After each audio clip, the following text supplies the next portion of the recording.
Hello everyone, and welcome to this evening's episode of Tabletop Roleplay Theater. I am Bethany, and I am the Dungeon Master for the Land of Dark Dreams campaign setting.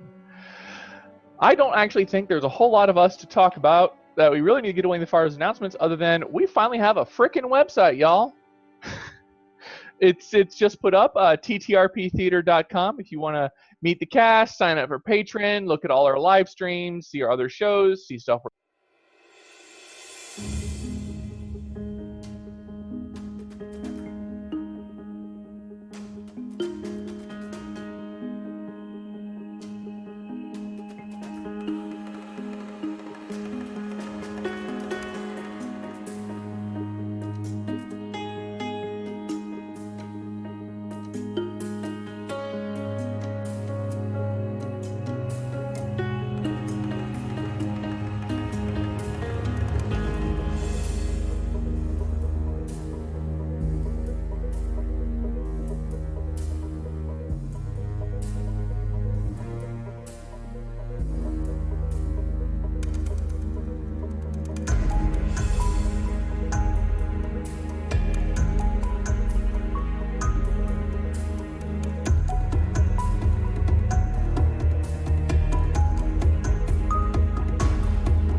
So, where we last left off, Misfortune, our intrepid heroes, continuing your campaign inside Marsera, working to unravel the tangled web woven by the silent dark.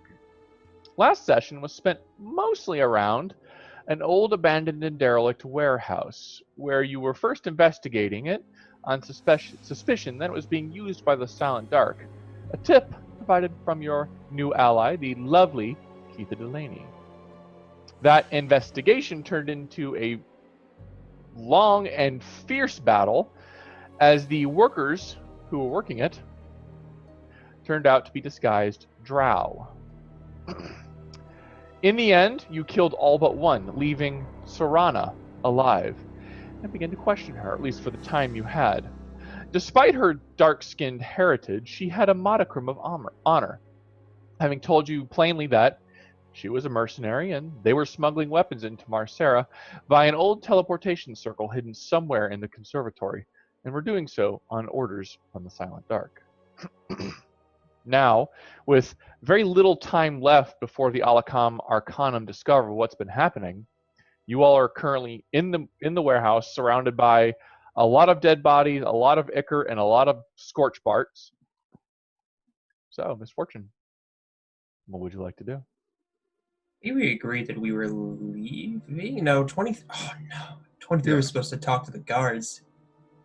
Yeah, he wanted to stay and talk to the guards and hand over the... He just tinks his voice box. Again. This is because that lady fixed you, isn't it? See, All times.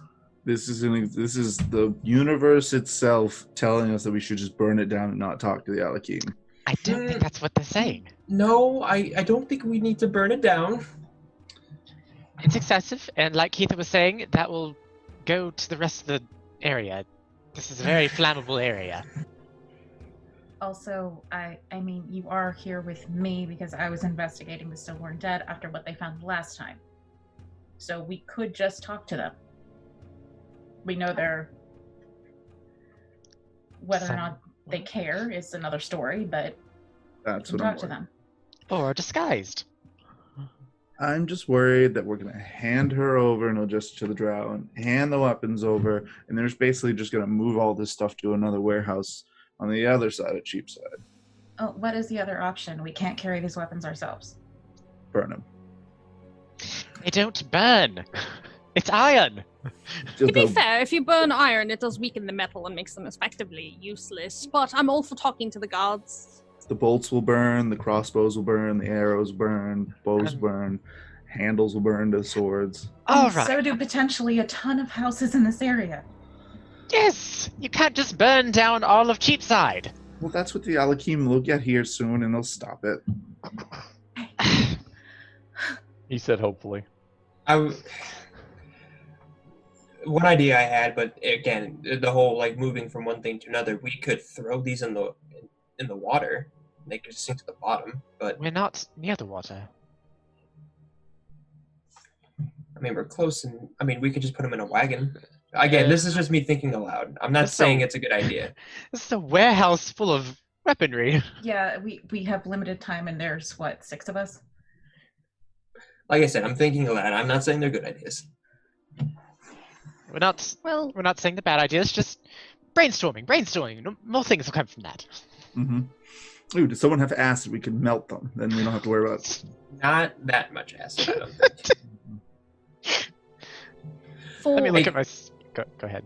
for 10 minutes, I can make them look like anything else, but that doesn't really help in the long run. I'm checking my spells. I'll see what I have. I'll see what I can do, but we also don't want to use spells, right? At least I don't. I think that maybe we should go to the gate and try to get one of the guards to come here, so there's another Yeah. witness to what we tell the Alakan. There's no guards on this side of the Yeah. gate. Yeah, they won't come inside.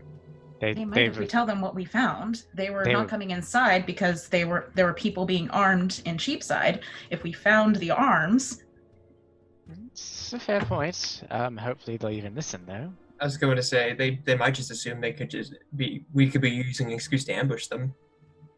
Like they're not going to trust anyone inside Cheapside. I mean, going to get the guards is not a bad idea. We just have to leave a couple people here. Well, while they're gone, we can change the room to look like it's empty. Do you have an ability to do it that well? Well, given the size of the room, Core would look around. I have major illusion. The room itself is quite expansive. The warehouse, as you can recall, was from one end to the other over 100 feet. Yeah, that's too small. Okay. You'd probably need like hallucinatory terrain for that. I will point out that you could start hearing marching coming down the road. Shit, we're out of time. Okay. Well, we're talking to the gods then. He'll turn off his flame tongue short sword or flame tongue Inari. Can I affect the area right in front of the door so that they look into that and they can't really see beyond it? Theoretically. Theoretically. So I could try something, but do we want to hide these weapons from the Alakim? Is there any reason to do that? I think we're trying to hand them over and hope that they get removed. I think we're just going to have to deal with these people out here no matter what. I don't think we're going to stop it. So why don't we just deal with it? Very well. Okay. A few more minutes will pass, and coming around the bend and walking down the street are no less than 6 or 7 people in purple and white robes. Each of them with tall, pointy hats. No actual regular guards with them. No actual regular guards with them. Is this the Alakim? You are familiar with the outfit. These are the Alakam Arcanum. Alakam. Alakam. Yeah. But as they Greetings, my approach, friends. as the lead one will approach, he kind of tips his hat up and takes it off, and you see a very long set of hair. I think all of you actually kind of inadvertently bumped into this gentleman before. This is Garion. You have met him previously once. His son was being a derelict, and 23 helped solve that problem. Sorry. Uh-oh. Oh no. And as you approach, he will stop, and all the other wizards behind him will stop behind him, and he'll incline his head.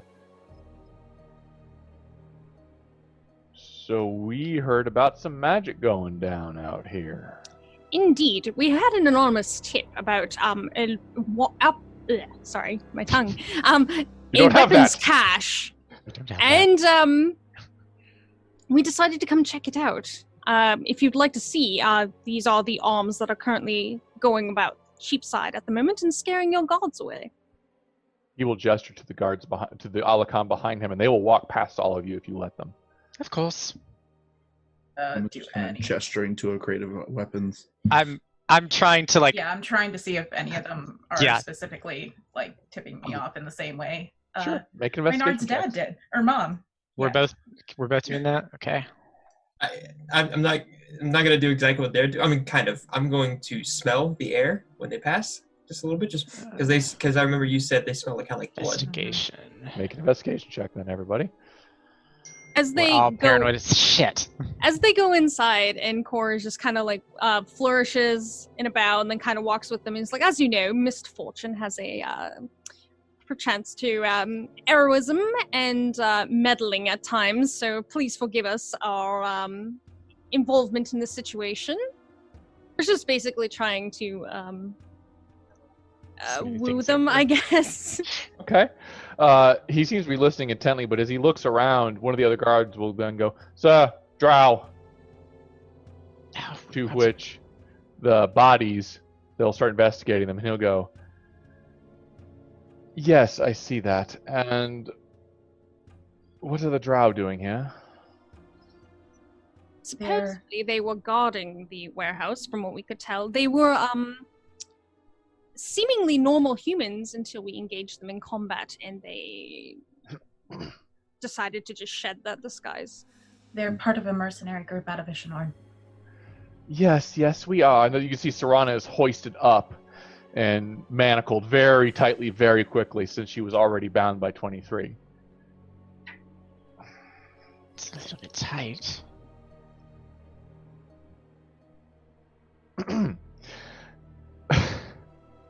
Sorry, I lost my train of thought. Garen will then walk up to her and give her a once up and down. "And who are you?" "Captain Serana, mercenary group out of Ishanon." Or was, anyway. They're all dead now. One of them got away. Did you actually say that? No, that was me to you. Okay. If Tempest said that. No, because you said in the recap too. I thought I wanted to remind you that Yeah, I one know. got away. I Okay. know. Okay, it's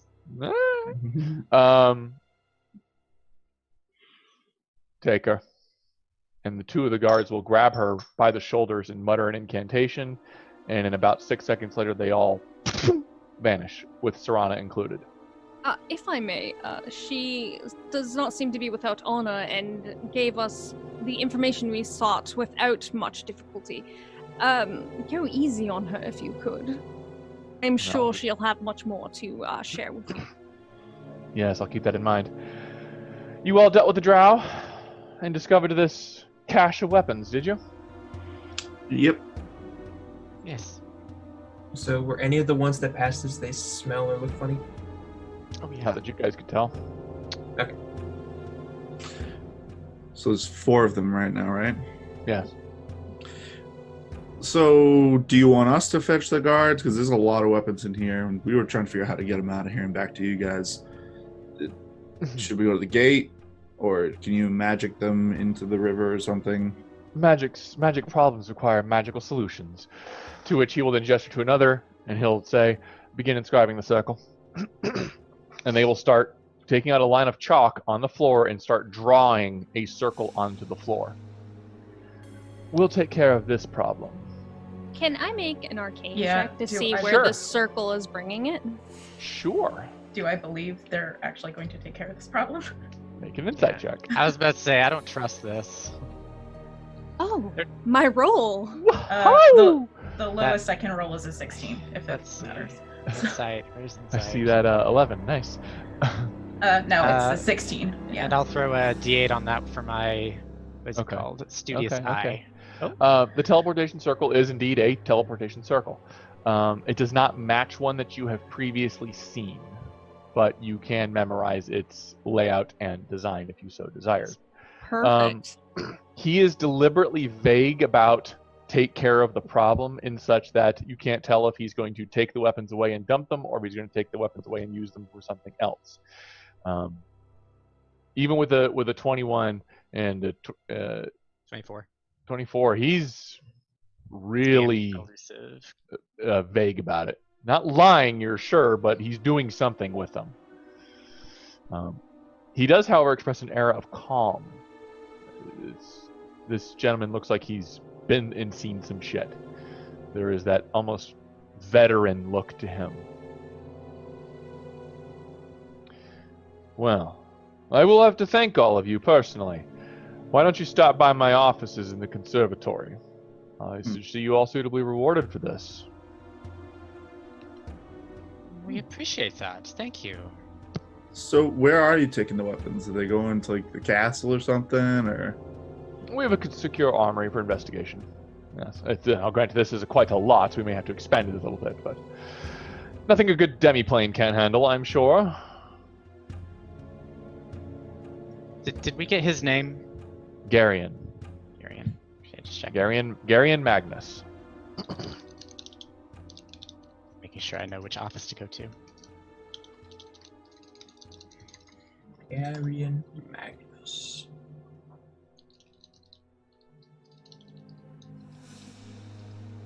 Okay, there you go.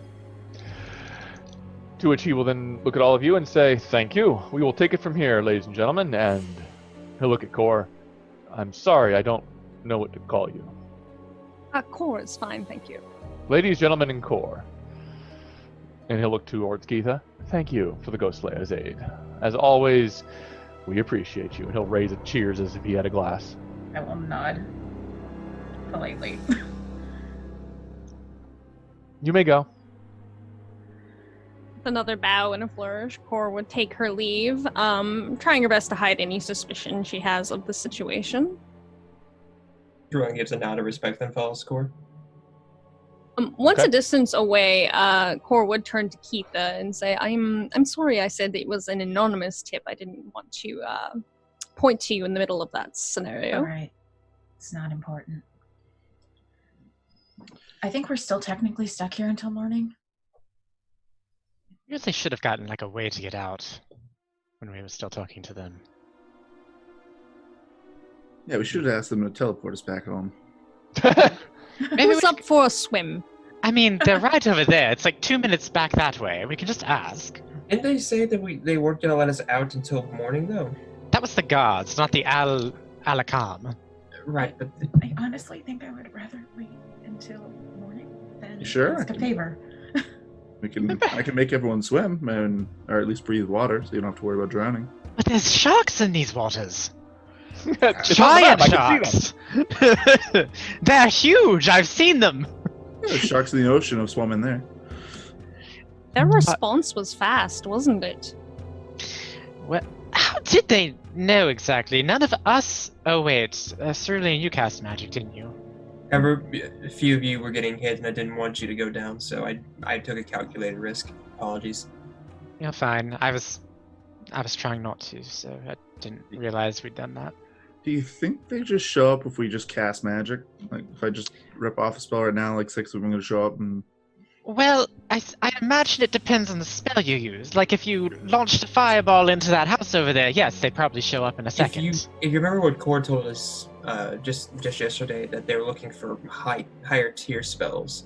So, because my magic has been unstable, it went a little more powerful than normal, so it definitely probably pinged them. Meanwhile, most of what I do is just light healing or things to make you talk better. I doubt they show up for that. They might be looking for... If what we're thinking is true, then they could be watching our magic specifically, so...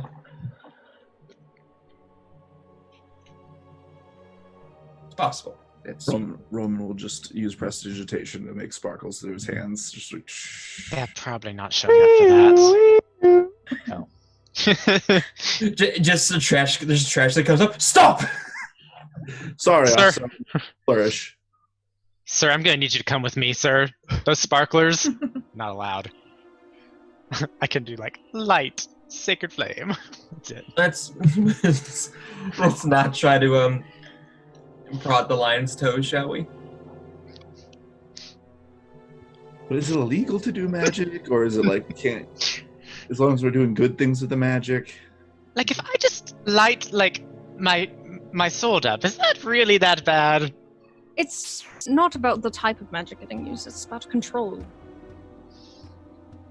I don't want people casting things. Yes, I suppose that's the case. Kill each voice. Where are we going? What are we doing? Where are we we want going? to try the gate, and then if we're still stuck, we just find an inn for the night. Good work.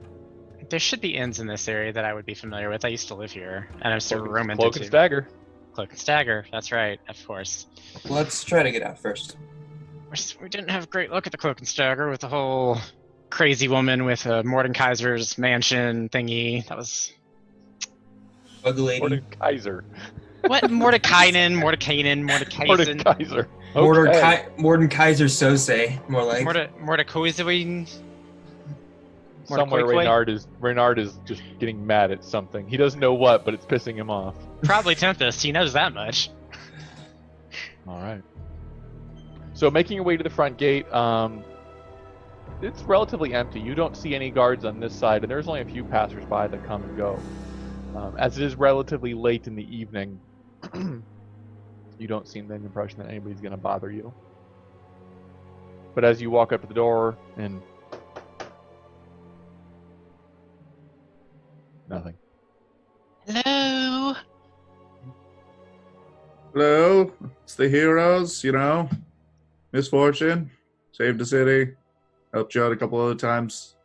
I know you said you weren't going to let us back in, but You were kidding, weren't you? I was hoping you would have changed your mind. But then I realized today was April Fool's Day. How high is this wall? Almost 30 feet. Do not scale the wall. They are 30 going to feet. shoot you when you get to the top. Don't I levitate over the wall either. I was gonna say, what if I just let Core go up and like persuade them on the other side? Like, hello everyone. What is this fucking Home Improvement? Just over the wall, comes Wow. back down. That's Hello. a reference. Yep. Very old reference. I mean- can imagine Kurt's like, yeah. I mean, what we could do is we could go like not to the gate. I could levitate someone over, and they could go try and convince the guards from the other side. Didn't we just talk about not casting spells? We also Okay. talked about like not big magic. This is my racial spell. It's still a spell. I could walk over the wall, like spider Well, climb. I can walk over the wall too. Oh, that's true. I'm still of the opinion that walking or flying or getting over the wall is going to get us shot. Yeah, I'm fine with staying in it if we have to. I'm not casting any more spells. You don't even have to cast a spell Keith for is already spider walking climb. towards the cloak and stagger. Just walk away. You don't even need to use a spell to climb over. That's not the point. They're gonna see some fucking jackass walking over the gate. We go like a mile that way and then do it. 23 will give you an autograph. Make a persuasion check.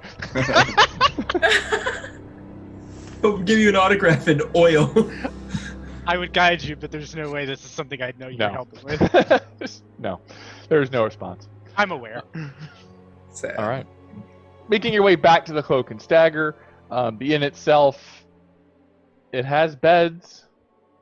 Most of them have clothes or clean sheets. God. Do they have bed bugs?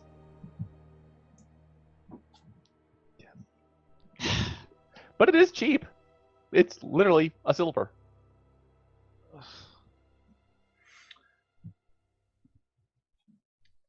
Cerulean will, I don't know, he's gonna say, I will give you a gold if you give me the cleanest bed you have. Sweetney! Take These it off your are- hands, I get the same bed. ones. and he will take you to the cleanest bed in the room. It still looks like trash. You know what? Well worn. It's only been lightly used like 3 or 4 times this week. It's like Monday or something. He'll shrug and he'll say, I'll pay what I pay for. I will then, I'll just Okay. get it done. Roman's gonna pay Taking a for long his. rest? Oh, sorry. Yeah, I was gonna say Roman's gonna pay for his, and he's just. I don't care if the Alakeen come for this. I'm doing this, and he's just gonna prestidigitate for a while and just get anything he can get out.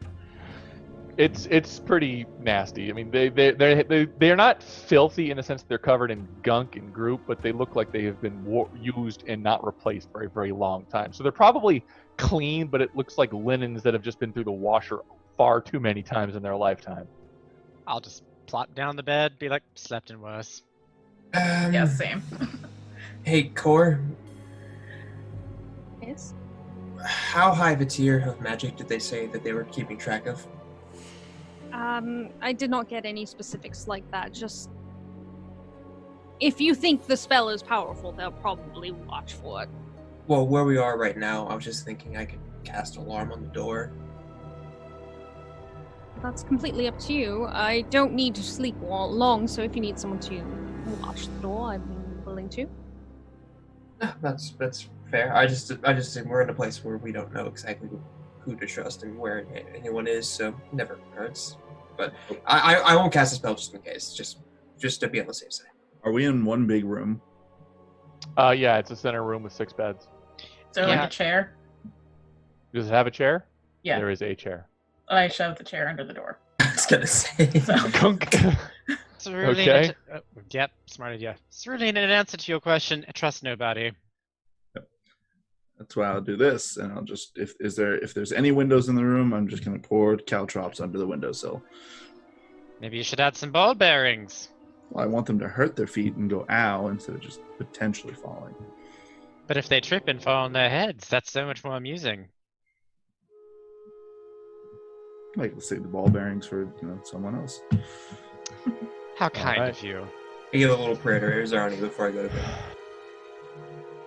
The night will pass, and the dawn of another day is greeted by the pitter-patter of rain and the light rumble of thunder over the horizon. It's a rainy Nice. day in Marcera. Reynard, you awaken the next morning on the ship.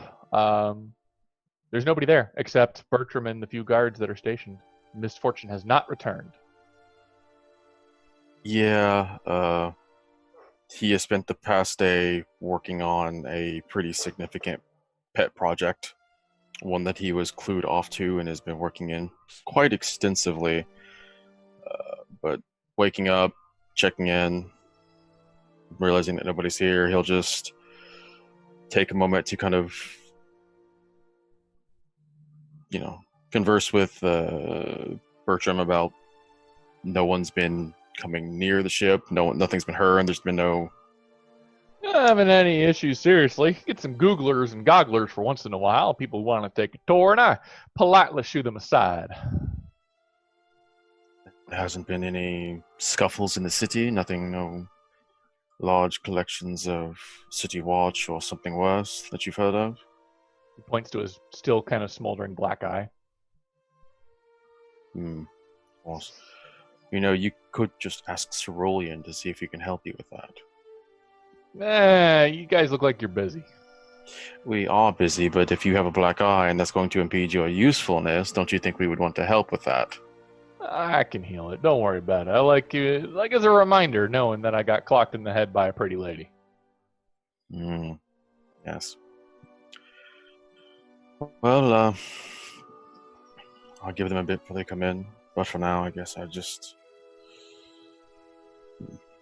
And he's going to go back to his room and resume and try and see if he can't finish what he's been working on. Okay. Back at the Cloak and Stagger, you all awaken the next day.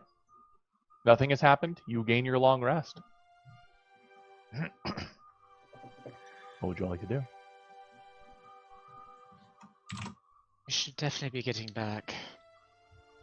I'm going to collect my caltrops and then suggest that we just go right back to the ship.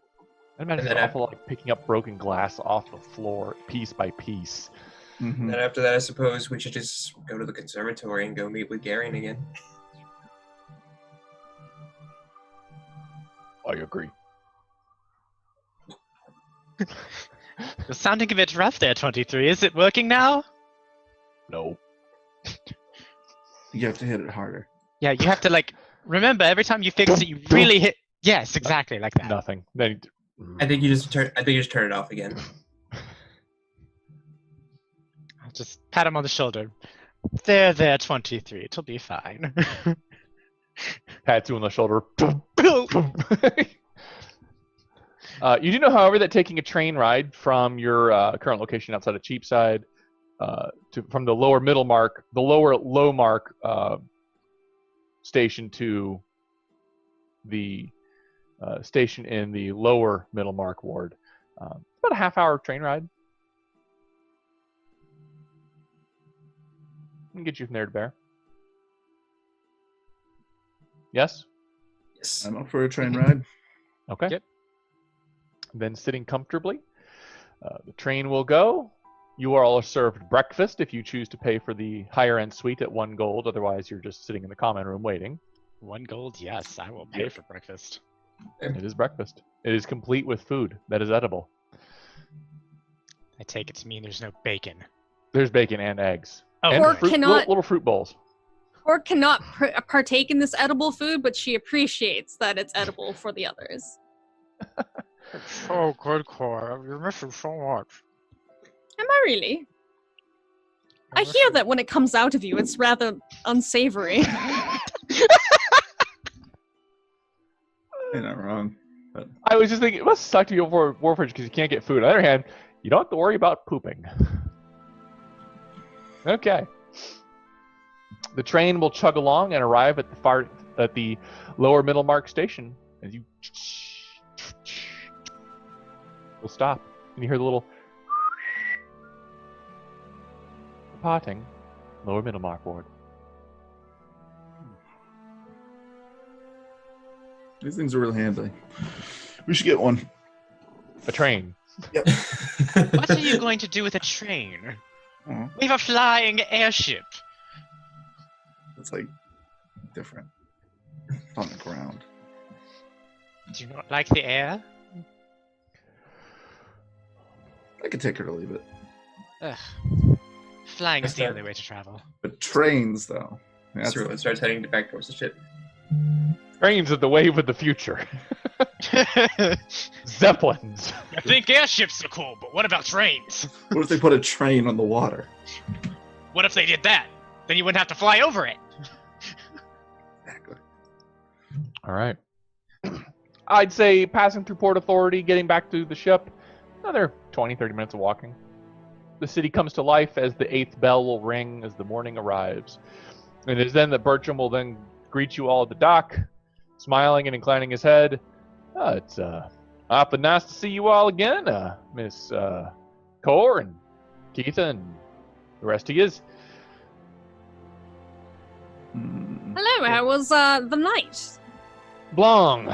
Renard's awake. He's in his room doing nerd stuff. Is it dark and full of terrors? It sounds like the excellent opportunity for me to jump in on him and bother all his nerd stuff, so I'm gonna go do that. All right. Y'all have fun. And he'll go back to standing watch. Yeah. As we go up, I'm going to tell 23. Poke him, make sure it's him. Tink, tink, tink. You can see eventually Bertram's going to pull 23 aside, and you see he's like trying to show him how to do a secret handshake. Oh no, they're becoming bros. Oh, that reminds me.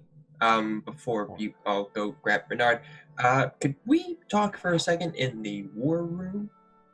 Before we get Renard? Don't we No, need Renard? no, that's what I'm saying. Get Bernard, then war room. Oh, Because okay. we should probably discuss things. That'd be Me smart, too. yes. Or I'll begin the waving Might- hands check. You're already here. Might as well join us. I'm assuming there's a knock on Reynard's door. Yeah, just Hello? Knocking on Hello, Reynard. We're back. Did you miss us? Oh, good, you're not dead. I was concerned. How would did you like- everything go? It went well. Would you like to come meet with us in the war room? Yes, I suppose that I'm not going to get much more further on this than I have already been. Renard will make his way out of his room to regroup with the party. Roman is just swinging his hands about, looking for invisible people. Oh, good There's morning. nobody there. When Reynard steps in the room and says, "Oh, that's actually not necessary anymore, Roman." As Reynard will just cast the invisibility on himself. Hey. There's 15 people. That would be unfortunate. Scan the room. If there's no one there, he'll just say, "Yes, we are currently alone. There's no one in the room. We are not being eavesdropped on." That's good. That's a lot easier. So, So, can we do magic in here and they don't know? Is that true?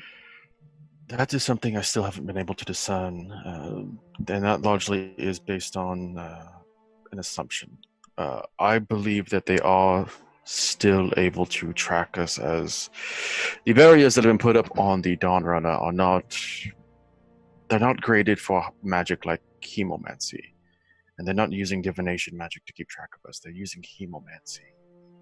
I know this because for the past day I have been studying it exhaustively. Well, since we separated and you went to handle Keith's affairs, he will pull out the blood vial of Ruby, and at this point, DM, I guess you'll tell me basically how successful Reynard's been over the past day because you told me about this before. He has been trying to basically upgrade his detect magic so that it can detect hemomancy by using Ruby's blood vial, which, if memory serves, is hemomancy. It is part of it they'll use to track people is done through hemomancy. Yes. Yes. And you stated that with about a day of downtime, I had spent enough time looking at it that I could probably learn how to get the magic to work on that. Your detect magic, it's mostly done by logic of deduction. When you first started it, the process looked like you were looking at static, but the more you studied it, the more you tried to discern it, it started to make sense, and you are now able to effectively identify hemomancy with detect magic. So, in the future, hemomancy is no longer guesswork. I should be able to spot it out. That's what I've been busy. So, what have you all been up to? So just to clarify as well, so we're being tracked, well, the magic users, by hemomancy. Say we cast a spell in here, despite the magical protections over us, they would still have that mental blip that something was cast here. Presumably, yes. That is, unless the magic itself still works by the rules of divination, at which point it may not be. The only way to know that for certain is to be there when it happens and see the results for ourselves. I'd rather not test that theory out. We've already to deal with them just last night. There is one other postulate that we could test it, but I would point out that I'm also not sure if that would even work. And he will just kind of hold Ruby's blood vial up and says, "We could try bringing Ruby back to life." How would we do that? Well, I'm afraid that's not magic that I'm particularly familiar with. But if we could figure that out, we have her blood vial, and we could test it ourselves. Isn't that something you really hate, Renaud?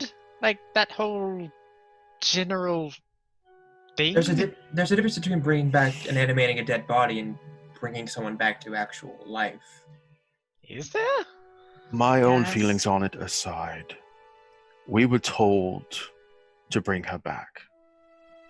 We were told that bringing her back would be in our best interest. And she sacrificed herself in a scenario that was pretty shit for her. I feel like at the very least we could give her a second chance. This was definitely not natural death. This was sacrificing herself trying to stop the Silent Dark, and considering what we're doing right now. Also, to put all that aside, we keep bringing Roman back. We have done that twice already. That's his... He never really dies properly, though. We kind of catch him before he gets too far away. Tempest, if you are using this as a mixed way to say that you don't want Ruby back, you are already in very bad company. That's not what I'm saying. It's just... Like I said, we're not controlling her. This isn't like any sort of necromancer, like puppeteering corpses. This is bringing the soul back to life. Being able to walk on the material plane again. And to be fair, the first time I went, I was pretty well and gone. It was a bit, or at least on my end, was a bit before I came back. The second time, not so much, but... Sorry, I'm actually having to look and see like what Amael's about because I don't actually know what my tenets are on such a thing. But that's what I've been up to, so what have you all managed to accomplish? Well, I'll let others explain it more in depth, but I did see this earlier, and Kor will redraw the summoning circle that the Alarkim had used and kind of slides that over to Reynard and say, do you recognize that? That is a good question, GM. It is a teleportation circle, but you have not been privy to where this location goes. Where? No. What? Yes. Okay. Something to keep in mind. It's where the Alarkim took a cache of weapons earlier from the investigation we did. Would there be anything I know about how I could say check a location like this without just outright teleporting there? I'm not sure what you're asking. Basically, it's instead of like, think of it like an address. I'm basically just looking up like, is there any way I could look up what the address is without just trying to show up unannounced? He's tracing the call. He's tracing the call. Yeah. It's like a library of sigils. Make an Arcana check. Sure. Break out the Rolodex. So I'm ready for this 17. Okay, it's a 20, but still, that's a fuck you, Reynard. You think that with some study and proper use of an identify spell, you might be able to discern where it probably goes. Time, little bit of it, yes. I could make it happen. Excellent. It might be useful to us later, but for now, Indeed. other pressing matters. I will point out that the magic that is required for this is fairly advanced. Actually, it's more advanced than I could do, so... Yeah, well, our as far as our night, it was kind of a wash, or at least I'm assuming it's a wash, because the Alakim are probably not good people, and we basically just gave the bad guys back their secret weapons. But basically drow in a warehouse, hoarding weapons to give to those in Cheapside to try and fuel up more hostility and rage and whatnot. Guards aren't letting people out of Cheapside at night. And we heard that they're using a teleportation circle in the observatory, right? Yeah, conservatory. Mm-hmm. Yeah, to get them in. So That said, we didn't burn down Cheapside, so victory us. And we have an audience with Gary and Magnus. We don't have a set time for that, just a general show up and get rewarded, which... Not convinced that's not some sort of trap, potentially, but might not be. Well, we know the conservatory is at least infiltrated, so... Yes, I don't know, I didn't get a chance to check with you. Did any of you notice if any of them were compromised? I didn't... Couldn't tell. that's what I should mean- be checking for. Damn. You mean other than we have speculation that the Archmage of Transmutation is compromised? Well, so I think we were talking about specifically the members of the Alarkim that showed up, but Yeah, yes. we just generally know they've infiltrated most of the bigger organizations. We don't know who. He could be on the up and out, but might not be. I put it Seemed about real cagey 50-50. though. Like he wasn't. He was being rather elusive when I asked him, just where he was taking that stuff. Oh, like, It's probably part of honestly, their job, to be that's- fair. That's probably not that uncommon. Well, true, but I don't know. Just the way he said it, it was purposefully deceived. I don't know. Just didn't strike me as well. It's pretty typical for people when they're above your station to kind of look down. If they don't have to share things, they won't. So that's what I'm saying. It's 50-50, but my guess is that old Gary Maggs is probably evil. Well, do we want to go visit and try and make sure that there's some contingency in place in case it's a ruse? I feel like we're gonna have to at some point anyway. Might as well just get it done now. True. Perhaps talk to our friend in the watch. I don't know. Is that Speaking of watch, I just remembered. So when I went to go see Mom the other day, it's possible that Aunt Kellen might not be who she says she is in the Sightless Eye. Oh, don't tell me she's also compromised. It's possible. That would be surprising. But what I'm thinking is it's either two things. It's right, and at the Kellen that we saw during a meeting, it was a fake, or they're lying to her to make her believe that other people are in danger. I mean, think about it. We've got my dad. Do we? I mean, Go ahead. to be fair, I don't remember a lot of things usually, but I do remember that. Didn't they say that she had been gone for a while? Or you tell us? I mean, someone had said something about her being gone for a while. She disappeared, they said, about 3 months after everything started going weird, if I remember correctly. That is suspicious. She was working with a sightless eye. She might have just went underground. I don't know. Like I said, it's one of two things. Is there any way we could get a one-on-one conversation, and perhaps try and determine if she's... If I remember, she was out doing something, right, DM? Like, she told me she was being tasked with something that she had to go out and do. She's not around right now. She's off doing something else. Hopefully for the sightless eye, and not for the silent dark. Well, she wouldn't be a very good spy on the sightless eye if she was not away at the base and keeping out of touch. Like I said, I don't know exactly, but we're going to find out at some point, I assume.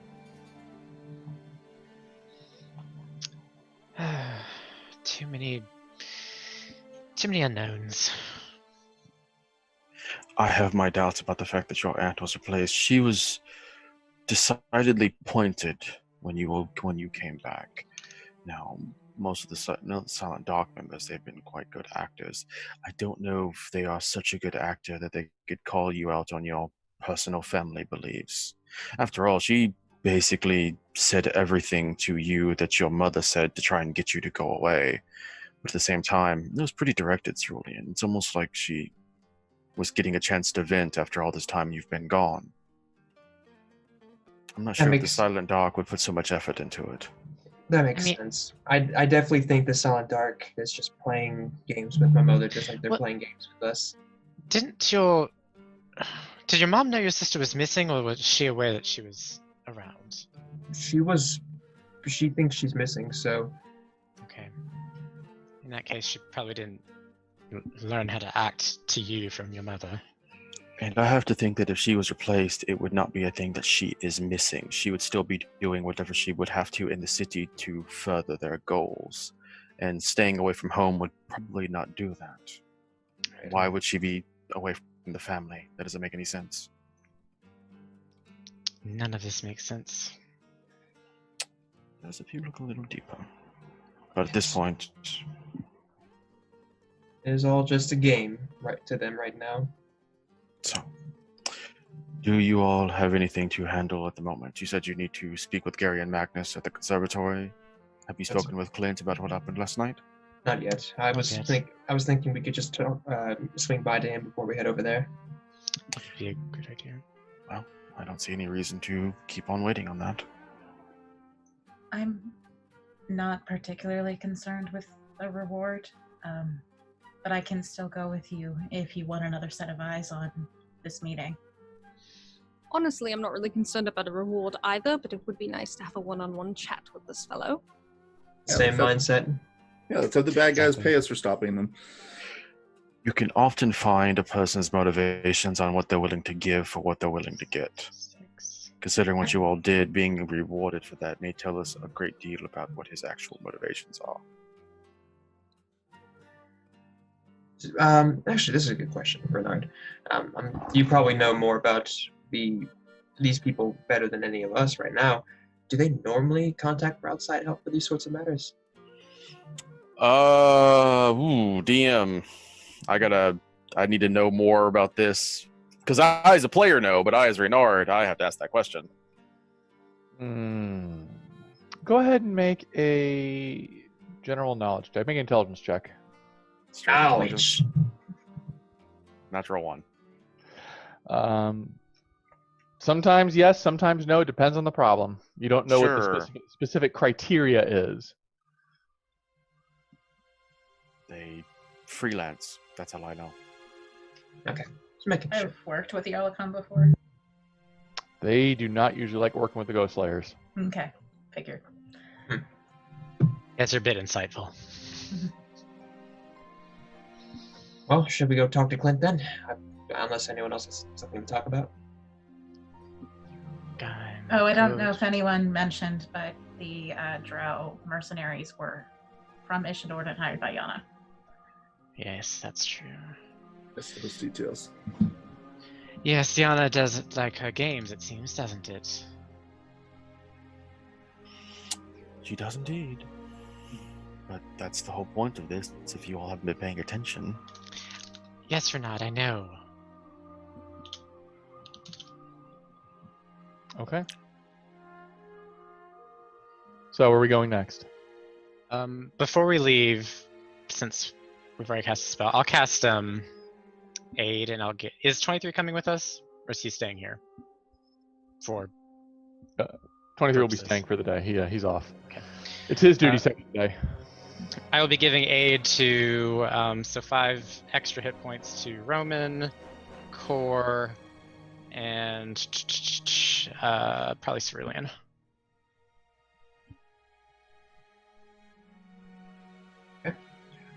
I will swing by my dad and tell him I will see him when I return. He's awake and alert. Not quite as hurt as he has been. I have.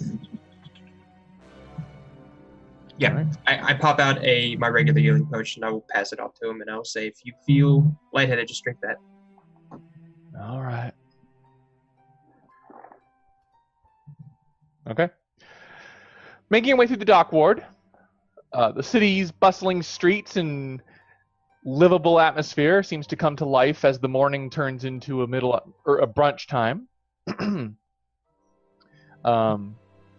Thick crowds. This is more the Marcera that you remember. It's almost supernatural, the shift in atmosphere that you feel as compared to the last time you were or made your way through the city when you first arrived. The sense of fear, the tension seems to be lessened.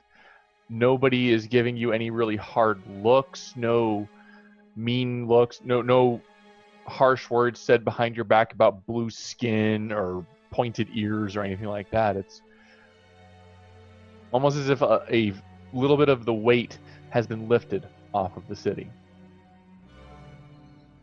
Seem to be taking things well.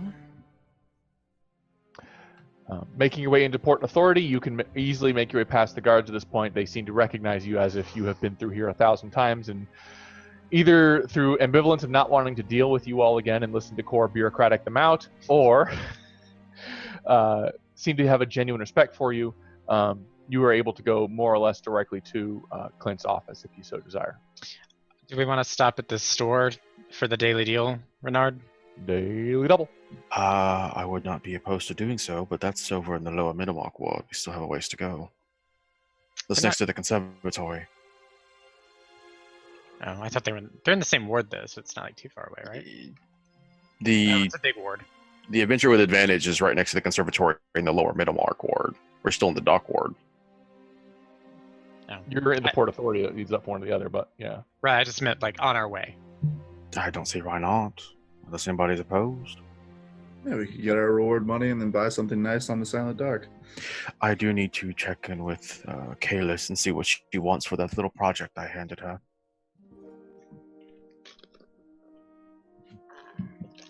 This is my Okay. only comment.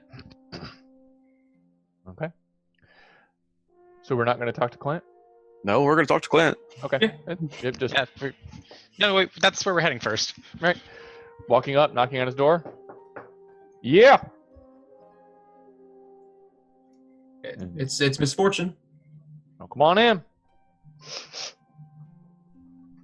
Step And as you on come in, he's dressed up in his normal nightly outfit and smiles at all of you as he stands up.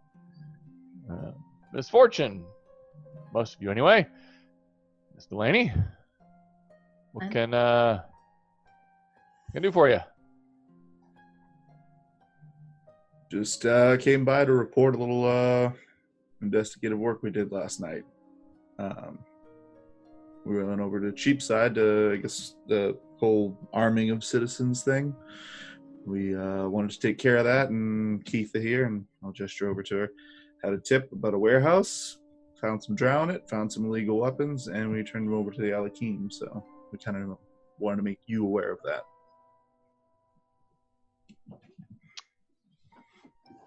He seems to pause for a minute as if he's considering something. Huh. Okay. That's good to know. They didn't tell you, did they? No. No, they did not. I was, however, able to get some documents I think you might find interesting. I would like to point out this is for eyes only, so the more studious of you probably should recognize this. And he will put out what looks to be an itinerary of the nobles' meetings and sessions in important places where many of them are going to be over the next 6 weeks. By and large, it looks like most of the nobles convene every Thursday at 7 p.m. inside the castle. Many of them have extra activities that they are in charge of outside of the castle that take them from place to place. Some of them are outside the city. Majority of them are inside or within the local territory, at least. Some of them going within no more than 3 or 4 days travel away at any given time. Is there a particular noble that you would like to track or keep an eye on, or at least know the itinerary of? Now, does this itinerary... We know certain people on this thing that have been compromised, like Cerulean's dad. Is Renard's mom on here, or is it just his dad? She's not on there. Okay. But Mr. Montilier definitely is. And Okay. mostly looks like he's attending anything at this castle. What about Jacques? Jacques? He's not on there. The princess, does she appear on this? No. I didn't think so, just thought I'd ask. Are there any, would there be time, can we, look and see, when did he get this itinerary? You asking him that? Mm-hmm. Yesterday Sorry. morning. What does Cerulean's dad calendar look like? Most of the duty looks like he's in the castle, and looks like he's also got the the ball in 3 weeks. Does he have any one-on-ones with other nobles? Like any times where their schedules seem to overlap? I don't have a full itinerary. This is not an appointment list. This is just a general places he'll be during the day. Right, that's what I meant. If there was overlap with other nobles, generally wanted, or the... Hard to tell. But Okay. there's not one that says meeting with somebody and meeting with somebody else. This Right, is no. working in the castle. Okay. Are there any of the archmages on the list? That's what I 2 was of thinking them. Yes, 2 of them. Is Balthazar one of them? He is. Renard wants to he is just going to photocopy that in his mind. The one thing that stands out to you is there is a... So I bring up my notes to make sure I get this correct. The Grand Chimera is hosting a opera event in 3 weeks on a Thursday. And many of the nobles are attending, Balthazar included. Also, the Archmage of Transmutation will also be there, as will the Archmage of Evocation. The Archmages will be there. A lot of the nobles and Lords Temporal will also be there. That was my other question. Of all the archmages, who are the 2 that qualify as nobles? They're all nobles. Well, you said, but only 2 of them are on the list. Well, that are otherwise qualified on there. I'm sorry. Let me back it up. Retract that and make it so it makes sense. The Archmages are listed all to attend on a Thursday, but the only 2 that are nobles are Madison Croft and Balthazar Pollister. Perusing the list specifically, knowing what we know about his father's working patterns and the way they are using those that they have cloned, is there any irregularities that we can look down the list and basically say, all right, these individuals that we suspect may be clones, such as his father, are there any other people who have shockingly similar itineraries that may suggest that they too are also cloned? Like they are being expected to do the exact same thing as everyone else. Make an investigation check. Okay. 20. 20. Okay.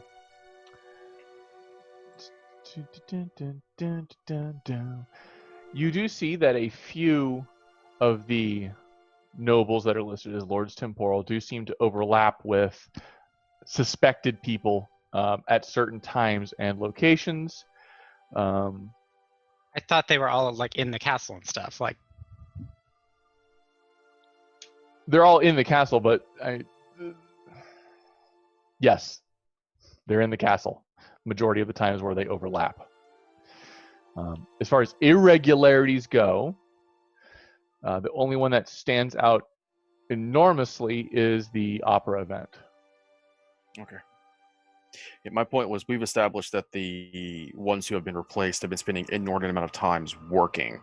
And I was just trying to see if, since this itinerary doesn't confirm exactly what they're doing, but where they tend to be, I was looking to basically correlate somebody we know has been replaced in the odd time they're spending at the castle with other people who we do not know have been replaced, but are also spending that same inordinate amount of time, say, at the castle. I'm also kind of, this is out of character too. I'm kind of worried about the ball. Yeah, out of character, I may have like misremembered this entirely, but didn't the Serana say something about the stuff was supposed to pop off in Sheepside in 3 weeks? Thereabouts. So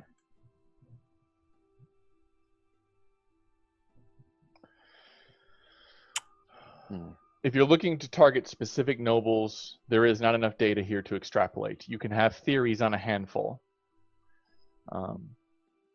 But they are Lords Temporal and are not any of the Lord Highs that you would expect. So Bernardo's not looking for specific. He's basically just trying to get, he's trying to get a good idea of numbers-wise, looking at this list, just how many people may have already been replaced. With that investigation check, out of the 120 Lord Temporal, it looks to be about 20 to 30 of them. Somewhere in that range. With wiggle room for people who are just actually really hard workers and others who are not following the same modus operandi because they're doing the same thing. Okay. All right. Well, this gala obviously comes out as something of interest. If everyone's going to be attending it, that does show a particular point of interest. And you said that most of the people who Renard would assume would be replaced, they're also going to be attending the gala. Yes. Almost to a fault. This seems like a point of interest. It's a ways out, so we have time to prepare for it, so we don't need to worry about it right now, but 20 of 120 is not a significantly large number. We should probably also take points of effort to try and ensure that most of these people maintain their safety, if you understand what I mean.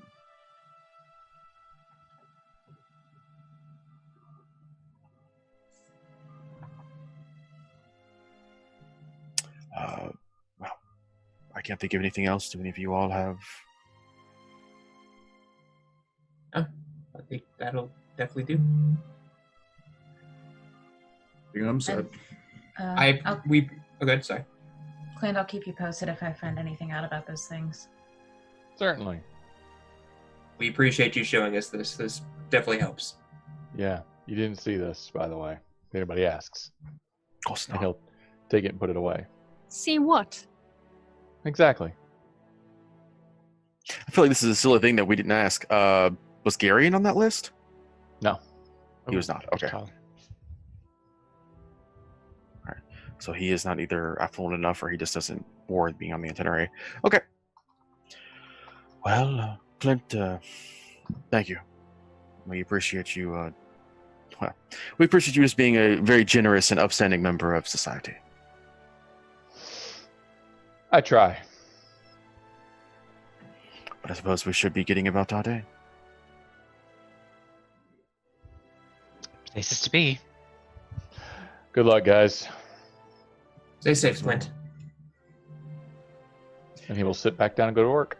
As he's sitting down, Reynard will fumble around in his pocket for a piece of paper, and he'll quickly sketch out the. Let's just like he's just going to leave him a note, and as he leans carefully over it, kind of covers it to show that he's not writing. He's going to sketch out that spell sigil, and a minor word at the bottom is like investigate, and just fold it and hand it to him. He'll take it. Nod. And well, I think we have work to do, guys. We should be going. Okay. The day carries on, and you move on into the lower Middlemark ward. Where to? I imagine you all want to get your reward for a job well done, even if you don't think you deserve it or what have you. Like I said, I'm just very interested in getting paid by the bad guys. It's kind of a rare thing. I don't know if... I still have my doubts about the Alakim Arcanum being bad guys. Maybe not the organization as a whole, but there's definitely people we should be cautious of in the organization. But is this Renard, the member of Misfortune, saying this, or is this Renard, the former mage who's hoping his mage buddies are good? It is certainly a concept for me to believe that the secret police who are responsible for all of mage kind have been infiltrated to such a degree that their values have been corrupted. That is a terrifying thought that I cannot even begin to express as a horrifying concept. It's more so that the Alakim are specifically trained to deal with threats like this, maybe perhaps not at the level of the Silent Dark. Now, sure, it is entirely possible they've been infiltrated, but I find it hard to believe that the leader of them has been replaced without that being noticed. Why? But he definitely wants to talk to us. But I wonder why, though. Maybe he couldn't talk in front of all the others. He wanted a private conversation. Possible. Or I hate being skeptic. I hate this. He could just won't be wanting to get us alone. But then again, we were alone over there. I Let's mean, go find out. He Maybe. seemed rather stiff, didn't he? Maybe he has his own suspicions that people are being watched and he's loath to give out this information publicly. It's true. If he truly is suspicious of his own ranks, he'd be a wonderful ally. We just have to be cautious in how we approach him. We And should not also terrorize his child again. right. Though I suppose I should have that conversation with 23 and not you all. I Wasn't there for that, sorry. I remember that. Oh no, Magnus. He Oh, may have no. like, have you ever been like pantsed before? Well, see, it was 23 that did it. And I was. Have you ever been With pantsed Renard. by a really large robot? Was Probably- Roman there for that? No. Okay, No, no, he it was- wasn't. it was- It it was was- just me and 23. You all were off doing something else. That's No, right. it was- You all were off clothes shopping. That's right. Mm-hmm. Oh, that. Oh, oh no, you're right. My bad. It was just They were- 23 and him because I was wanted to thinking talk about to this- Angela. I was thinking about the second time I went to the conservatory. Might be. Yeah, this is gonna be an awkward conversation. Maybe it's good 23's not here. I'll reverse. I don't know who Magnus is. I'm glad that I could remind you all that was the thing that happened. Oh, That I'm the kid is related to him. No, I remember when Beth said it, but it's funny to imagine what he's gonna say when 23's not here? Shit, what was his name? I gotta look at my notes. Magnus. No, No, the kid. It was something entirely shallow and pedantic. I want to say it was Alexius, but Something along those Oh. lines, I want to say, yes. Something ridiculous, yes. yeah, I want to say it was Alexius. I have to look at my notes to go find it because that was through several days ago. That was like a month and a half ago. It was a while back. Okay, so where are we going first? Let's get these guys paid. I Okay. kind of okay. All right, so making your way It up was to Astrovix. Astrovix. That's Did such you a write weird it name. down? I found it in our group chat. Oh, cool. Good Huh. good catch. God, just Okay, then. He's that one kid whose parents want to name him something fancy so he'd be unique. And instead he Exactly. just gets angry about it. Very What's well. up, asterisks? As you make your way back into the conservatory, you're greeted by a caucus, loud gathering of children, anywhere from the ages of Cylin's age to teenager, gathered in a ring around each other, cheering. Ooh, I think I know what this is, and I'm gonna run right over. Yeah, Fight, Reynard, fight, fight, Reynard fight. is budging to the front. Oh no! Yes, it's like, oh god, please no. And you can promptly see Cylin, take this, you asshole! No! And she is going to cast a magic missile at I a counterspell poor her. Selin! What is going on here? Ooh.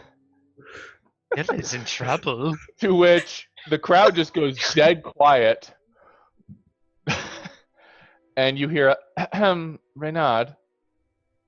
I And look over. it's Angela and the Archmage of Abjuration. All right, so if they're standing there and this is organized, I feel like this would be a little more obvious than, what it is.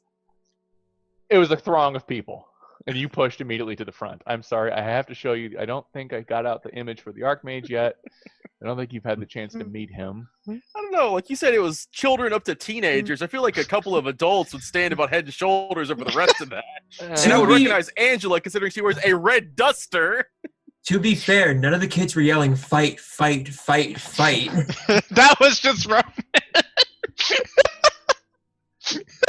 Roman caused this. Bro, we're just in the crowd, just talking to the kids, like, "Hey, that kid called you a dickhead." What? I can see it. To which they will both look at you, and as the crowd just goes dead quiet, you hear a, "Aww." And Sil will just walk up. It is fine, Cylin. Fine. Reynard, do you not remember taking your magical study seriously for a dueling class?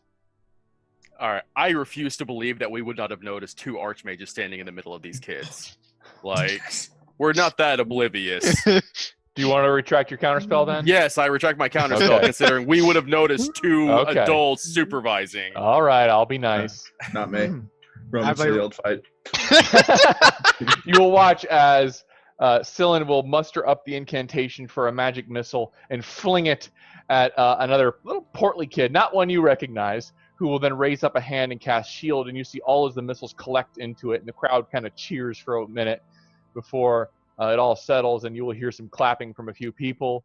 Cylin will bow graciously, as will the other boy, and they'll smile and look around at each other and see a moment before Angela will walk up, along with the other Archmage. You wouldn't recognize him. He's a newer one. The Archmage of Abjuration. And she will say, When you What? say new, how new are you talking about, Beth? "You have been gone for over a year. You don't know yet. You haven't talked to him." Okay, then I'm making an investigation check because he falls within the realm of maybe shady new guy. Okay. Same outfit as Angela, same style of duster the Archmages tend to wear, but this one's got the gold and silver instead of the red that Angela wears. Kind of a young man, younger than most of you actually, or at least apparently. Oh no, he's hot. He's got nice. Okay. Got a kind of a shit-eating grin, cropped black hair, easy smile. But Angela will then smile at everybody. And that is how shield spells are effective in a variety of functions, not just to prevent the physical damage, but the complete nullification of one of the more popular incantations cast by novice wizards, Magic Missile. Wonderfully done, Cylin. And she'll smile to the boy, and you as well. Oh, it seems we have guests, former alumni. And the crowds will kind of stop, and people will start looking at Reynard and Cerulean. Hi. Hello. Well, don't be shy. Come forth and introduce yourself. And she'll gesture for you to walk into the center stage. I give her the shit-eating dagger stare that she deserves for doing this. Greetings, former disciple of the School of Evocation under Angela here, Reynard Motelier. Certainly not a master. Truthfully, probably still more apprentice than anything. There's always more to learn. He's being humble. He is one of my better students. Went abroad to go study for a while, and, well, now he's back. All right, and gentlemen, ladies and gentlemen, this class is dismissed. Archmage Aldrin, thank you very much. And he will bow his head. Well, of course, my lady, anything I can do for you. And he will saunter himself off, taking his students elsewhere. Cyrillian just kind of runs up to Reynard and just gives him a big old hug around the legs. Cyrillian does what a very like relaxed sighs. He just like, thank you for not letting me say anything. You don't really count as a student. Let's be real. Wow. Damn. Filthy It's morons. not wrong. I mean, I did study at the conservatory for a little while, okay? Going in the library and reading a book is not the same as attending I it. went to classes! I It's literally like a foreign exchange program. Like, you don't really get credit for it. It's just, it's something they mark on your transcript as showing that it's been done. I was gonna go Ow. into a school. Like, he was going to the school for it. Mm-hmm. I actually had the school it was gonna go down. And can you do any of that magic that they do? Some of it, yeah. The way they do it? Anyway, to what do we owe the visit? And you see Celine just kind of grabs Reynard's hand and holds on to it. You just sits there patting her head. Yeah, that was very good, sir. Not gonna lie, there was certain concerns about what was going on when I first walked up. Angela, have I ever expressed to you just that you are as tall as an average teenager? She is 5'5". She is short. She's sure, yeah. Above average for a female, but okay. Shorter than most of you, yes. Hmm. Uh-huh. All people are the same height when they're on their back, Reynard. That's not true.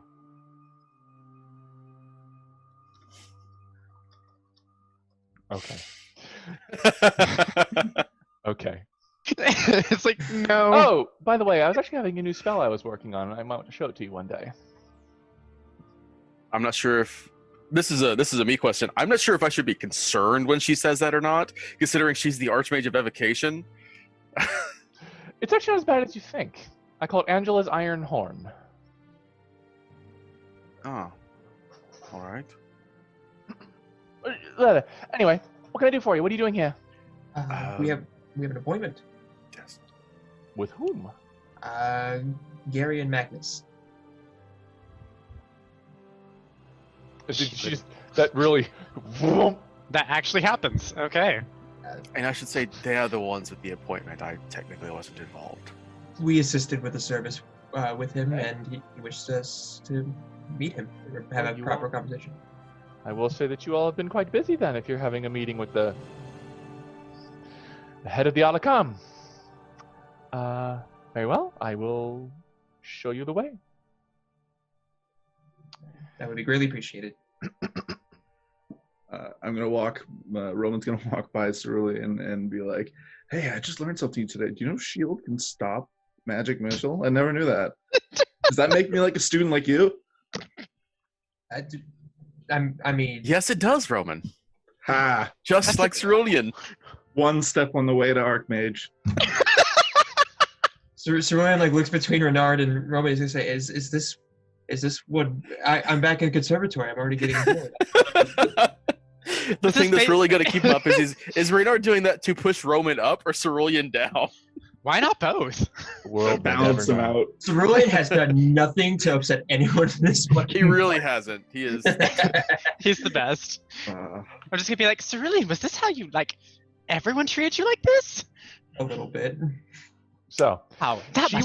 she will guide you past the main courtyard and around the corner to the right where you enter into what looks to be a as I bring up my map to make sure I have this correct, several adjacent offices around a center meeting chamber. But going around the corner from that, kind of in almost like the room as a whole is an octagon shape, are the two elevators that Reynard and Cerulean are no doubt acquainted with that bring you up and down through the conservatory. And she will press one of the buttons, and there is a as the grate will slide up, and the elevator will open for all of you to walk in. She'll walk in. I have to ask because I'm curious, legitimately. Would Renard know how these work? Pulley and lever system, not really magical. Oh. That's what I'm saying. Like, is it like literally like, is there a golem or something that is literally pulling this up as we go up? Because I mean, It's weight a weight. itself? It's a weight and counterweight system. All right. And she will slide the grate closed and then press the button. And there's another before the elevator will up to the top. And it goes up. You're up. You count 4 floors up before it stops. And you can actually kind of look around out to your back where the city of Marcera is kind of highlighted at this point because you're so high up, as the conservatory actually sits on a plateau of itself. You can see the crystal clear waters of the Dragon Mirror, along with you swear you can make out the Dawn Runner. Almost a little speck in the distance, but still there. I was going to ask if I noticed a very distinctive purple statue. Not yet. At the 4th floor, the will come to a halt. The grate will open, and you can see you step into a larger, wide chamber, also octagonal in shape, with almost 24 chairs outlining a mostly circular table.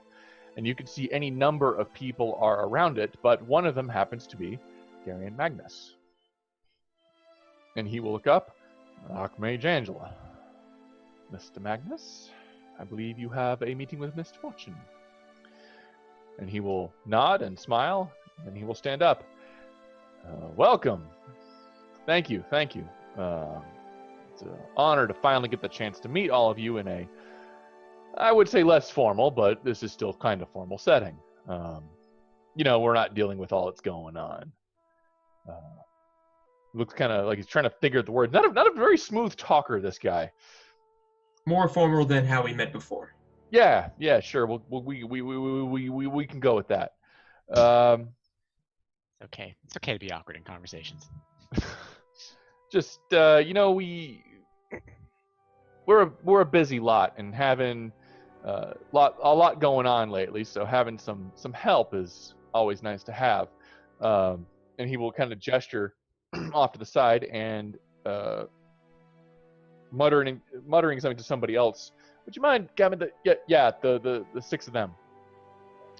And one of these, presumably one of the other workers of the Alakam, same purple outfit, will walk up and shuffle over to one of the side corridors and pop open a chest. And they will walk over with 6 pouches full of coins. Platinum, specifically. Inside, you will find about 200 platinum pieces each. Oh, God. Okay. Okay. Okay. Let's go on a buying spree after this. This is honestly a lot more than I expected. This obviously meant a great deal to you. We've been really trying to get a grip on some of the stuff that's been happening lately. And having y'all helping has been very nice. Do I believe any of the words that are coming out of his mouth? I don't. Yeah. I'm not asking if I believe it. I'm asking, is he trying to use like a half backwards way of talking to, like, try and basically let us in on something, but he can't just outright tell us? Make an insight check, both of you.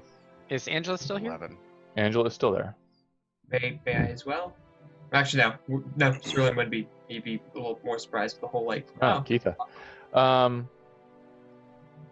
And when you met him yesterday, he was smooth, easy to talk to, and had no issues.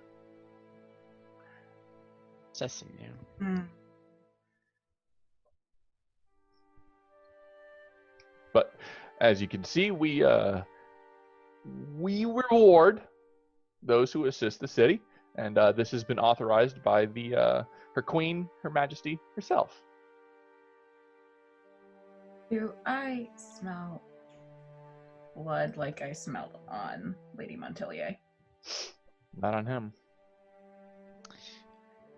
Does she smell it? Relatively strong, as if maybe multiple people. Make a perception check. Okay. Not today. Mm-mm. Unfortunately. No. There is something amiss, but it's hard to place it down. Well, of course, the Alakam Arcanum is a service to the city, and I'm sure you are aware that keeping tabs on everything can certainly make things complicated. Yeah. Yeah, the circles of magic have been a little crazy lately. Pinning down rogue spellcasters and nefarious characters. Absolutely, just keeping an eye on things and making sure the people who are being watched don't know it. As Reynard basically tries to slide those words in there, trying to use the same speak he is. We can't monitor everything, but we will try. Basically saying, I guess there's no real easy way to put it. He said what he said. I'll let you guys deduce that for yourself. Of course. I'm aware that we haven't actually met. I'm Reynard Montelier. I was not present during the particular battle. I was not involved, but I am one of the other standing members of Misfortune. I understand. I've had the pleasure of working with your family and your mother from time to time. Of course. Is there anything else that we can help the Alakam with while we're here? Well, I think we've got it all pretty wrapped up. But as I understand it, there's going to be some fun in a couple of weeks.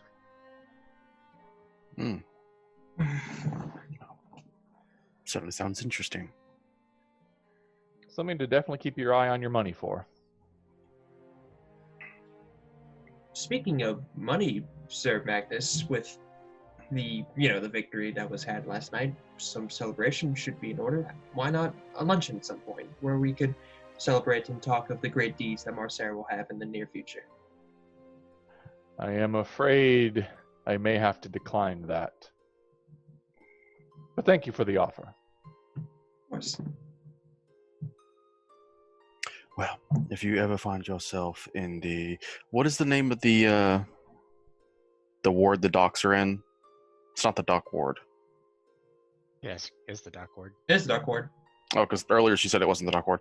If you ever find yourself in the dock ward, stop by our ship. I'm sure I'd love to give you a tour of the Dawn Runner. I might take you up on that one day. Of course. Well, hopefully it doesn't take too long.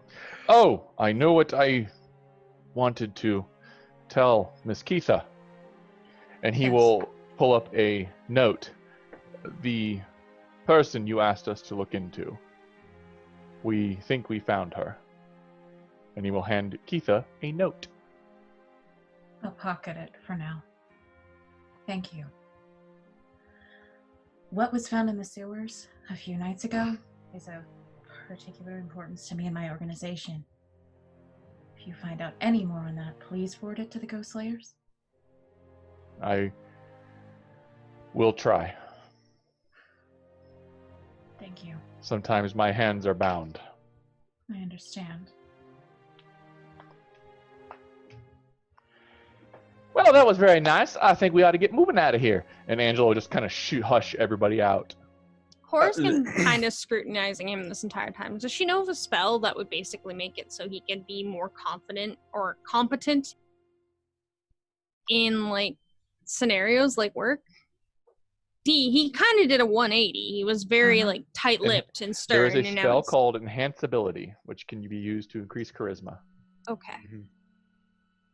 As we're getting shuffled up. One last question now that everyone has everything else out of the way. Is there a certain level or like certain kind of spell we can use in the city and not have you guys coming over? Because I'd really like to know that. Wait, I didn't hear what you asked. I'm sorry. Try it again. So we're trying to do stuff to help the city, and some of us cast spells. You have our blood. Can we cast spells in the city at all, or are we not allowed to do certain ones? Just trying to get the rules. It's really confusing. The specific rule set declines that any spell of an abjuration or evocation that is cast at 4th level or higher. Thank you. That meant nothing to me. Do any of the people around him react to him telling us that? Few people kind of turn their eyes, but Oh, thank nobody goodness. seems to get up. I would if I will say this, if you start casting spells that are not consistently cast around the city, and I'm not talking about your mage hands and your prestidigitations, we really don't care. But if you start throwing around fireballs or lightning bolts, we might catch attention. What about Hex? I know that one. You're just giving them your list of spells. Yes, that is a spell we would probably keep an eye on. Noted. If you keep this up, Roman, I'm going to cast enhance ability on you so you don't ask these questions. I That want would to be be clear. that would be silence, and I don't think you have access to that. What? Oh, I do have access to science, actually. I didn't take it Oh. today. Now you're telling him your spell list. I'm telling Beth that. I'm telling Beth that. Unless that was said in person? Why would they say that? I like to think that when Roman asks that question, it's like, thank you, just turns around, like, marks something off in his notebook. He's like, not on that. Not Hex. Okay. What about Eldritch Blast? That is a cantrip. Anyway, we're just gonna get on out of here. Thank you for your time, Mr. Banks. And she's Oh, okay. get out of there. That was a hasty retreat. Yeah. What the hell's with you guys talking to him like that? What the Like hell's with what? him talking to you guys like that? Well, Like what? I've never seen him have an issue talking. Anyway. It's Angela, probably- I'd be happy to tell you, but if I had to tell you, then, well, you know what? This is not the time or place. Do you want to have dinner tonight? Make a persuasion Rather check. smooth, you know? She's got all sorts of head twists today. I'm gonna make 5! Can I make a Because I medicine- can't roll for shit. And she'll say, yes, but you're buying. Teacher salary. I know you just got paid. Actually, I didn't. He I didn't wasn't get paid. involved. actually, you did. And I'm going to throw 100 platinum at him, like, for paying for my sword. Just, Okay. Ah! You were I- saying? I consider that group, but sure. Well, I was going to consider something home cooked. Come by the Dawn Runner after dark. Very well.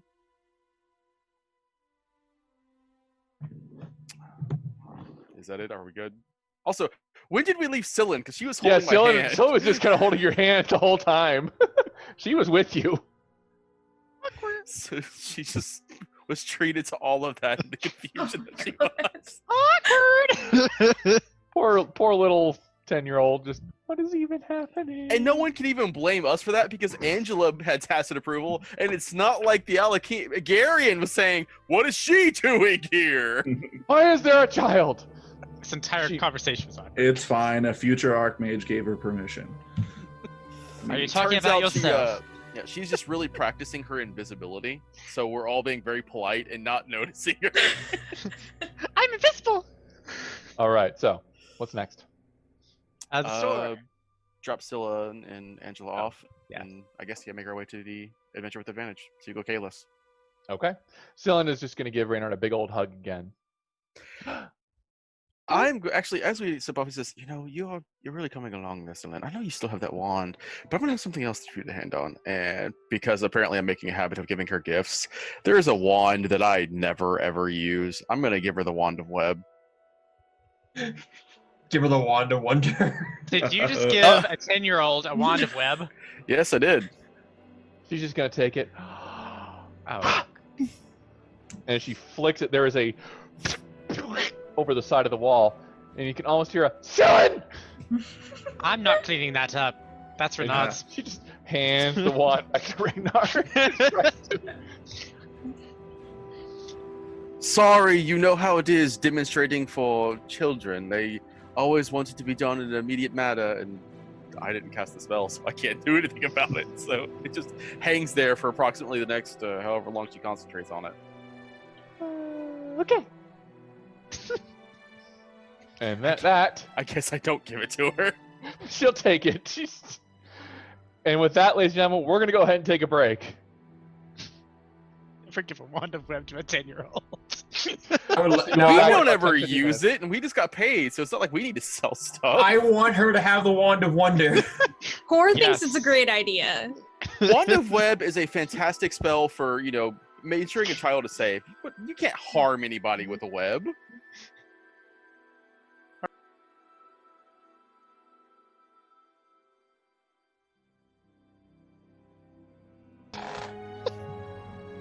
Yes, the DiGiorno family from Marcera invented the pizza. Yes, that's exactly what just happened here. They're the actual main bad guy. In case anyone was ever curious what we talk about on our breaks.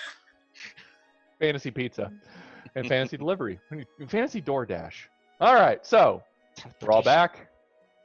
You're getting ready to depart from the conservatory, but I think Cerulean went, oh, wait, I have a thing I have to do. Meanwhile, Angela goes, oh, wait, I have a thing I have to do. She's going to pull Reynard to the side and let Cerulean do what Cerulean wants to do. Cerulean, what are you doing? I'm just going to the library and I'm just checking out 2 scrolls. I want to check out the scroll of Illusory Script and Magic Mouth. Just check them out, like you want to buy them.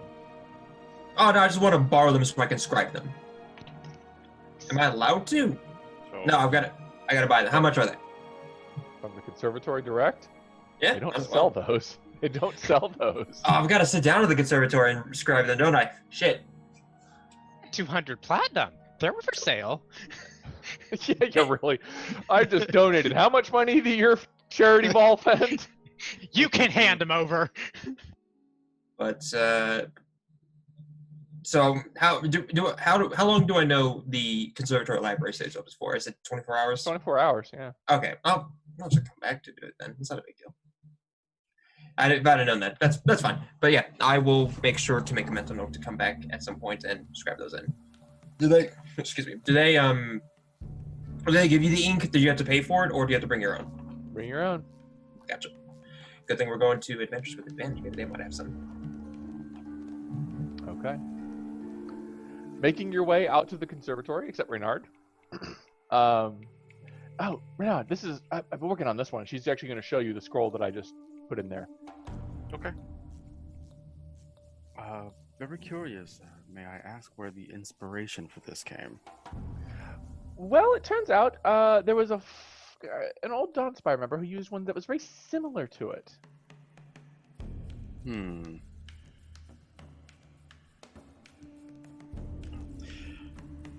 Thank you. They had access to spells that we can only dream of.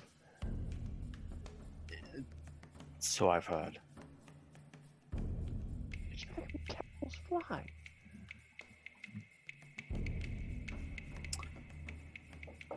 Well, I actually have an inkling. I think they may have tried to do that. That's a good question. Do you know anyone in the city that might have studied the Dawn Spy's magics to any significant degree? Well, we do keep an eye on it here in the conservatory. Some of their old spell books are actually locked up in the vaults upstairs. When I think about it, the only person who's ever really given them any real interest has been one of the descendants. It's the Queen. The Queen? Princess, excuse me. Yes, the princess. The princess has shown interest in the Dawn Spy? Is she a magical adept? Never shown any inclination to me, but she has private tutors. I imagine if anyone was teaching her, it'd be Balthazar. Probably. He doesn't talk about that very much. No, I imagine he wouldn't. Certain exceptions for being royalty. Obviously, I can't say that we couldn't expect her blood to be within the Arlecchine vault. Make her a history check. See if she remembers. That's definitely not roll 20. That's definitely... Did I exit out of roll 20? Oh my god. No, I didn't. Good. Phew. It's over here. Ah, not bad. She goes, what? There was this one lass who was here, I want to say about 5-10 years ago, who read a few of their books. And who was that? It's a redhead. She went by the name Anrain. There is a long pause in the air. Well, I guess we'll just have to see if we can't find her. Make a deception check. I felt like that was smooth enough, but okay. It's not a matter of smooth. It's the pause. Uh-huh. Reynard, do you know something that you're I not know who telling she me? is. Really? I've seen her before Where? on our travels. Oh. She's kind of hot. I suppose if you're into that. Michael. But she's been doing it this whole time. Caught on. You're gonna get whiplash following that habit. Look, All right. I need to make a medicine check on that woman. She got some nick. All right. Anyway, she'll. Okay, fine. Be secretive all you want. It's not my nature to be secretive. I tell everyone everything. I'm an open book.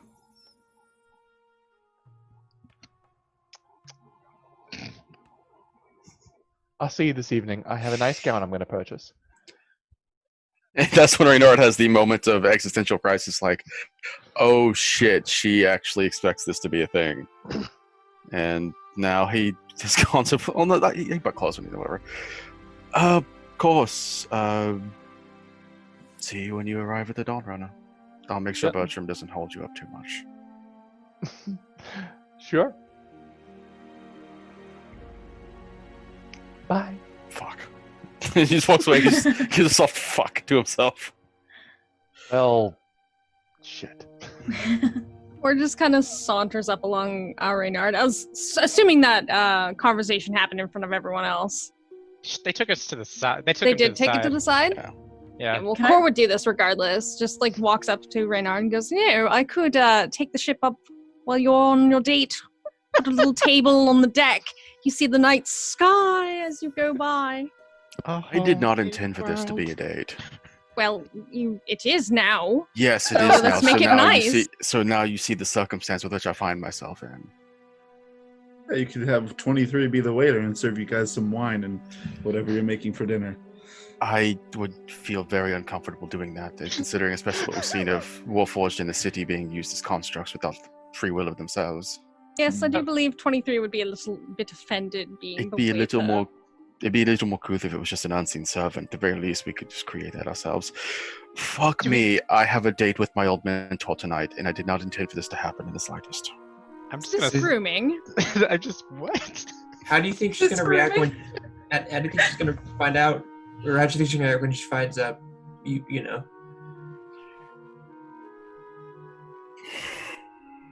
Reynard just sits there and contemplates what he knows of any time Angela's ever shown a temper. And Oh, he seriously contemplates just abandoning the previous plan and just making this a date. Really? So just in case, Cerulean kind of thinks for a moment, and he says, I bought this. I haven't had a chance to use it at all yet because I've been giving it out to people who need it more, and I passed him off the confidence charm. I could just cast enhanceability on him and make him smooth as fuck. Yes, I'm not sure how any of that is going to help.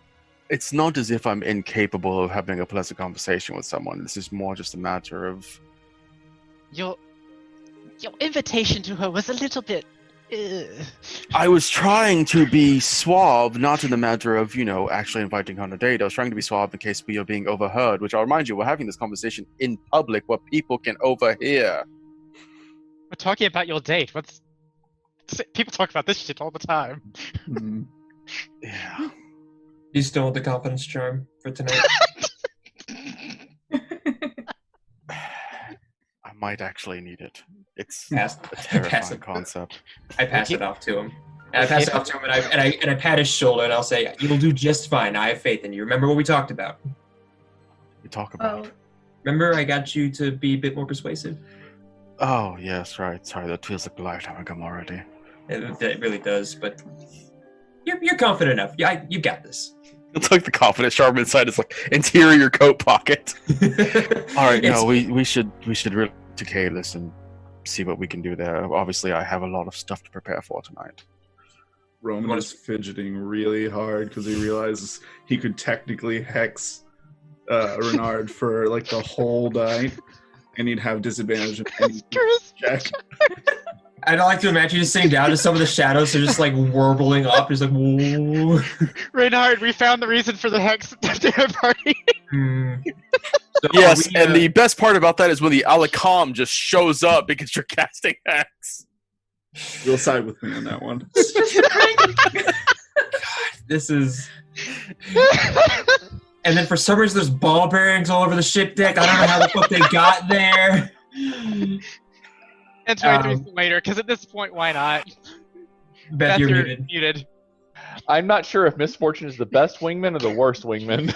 Oh, worse. Sorry would do his best, but everyone else were probably just trying to fuck with Renard for no reason. I'll cast enhanceability on him. That's all I'm gonna do. Anyway, we want to go to Adventures with Advantage, right? While this conversation was happening, can I be reading my letter, please? Sure. It is 4 words. We found her. Halcedrum. Is it... Is it his writing? Do I know? Magnus's. Okay.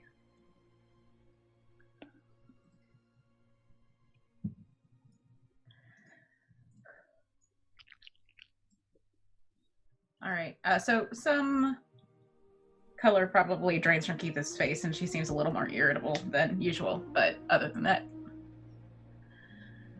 okay.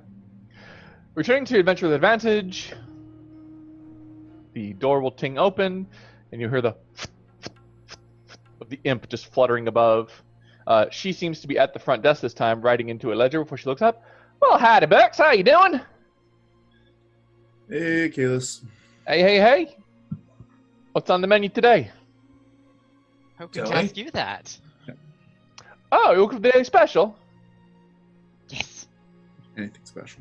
She just grins and she... And an image will appear of an ordinary-looking rock.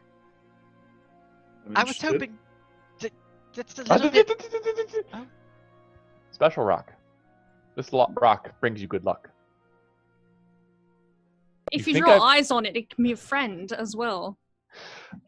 I get what you're saying. I understand the suspicion.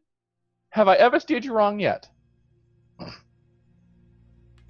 Honestly, no. No, you haven't, Kalis. You've been shockingly friendly and capable. We Well, I appreciate try. This is a luck stone. You're gonna like this. Okay.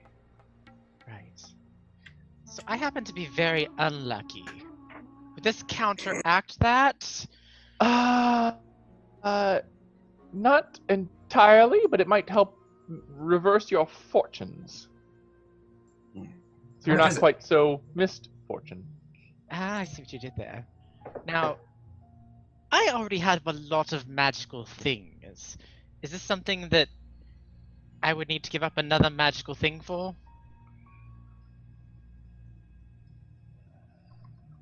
I think so. I don't know. I am 99% sure it is attunement. I can tell you right now. It is attunement. Yep.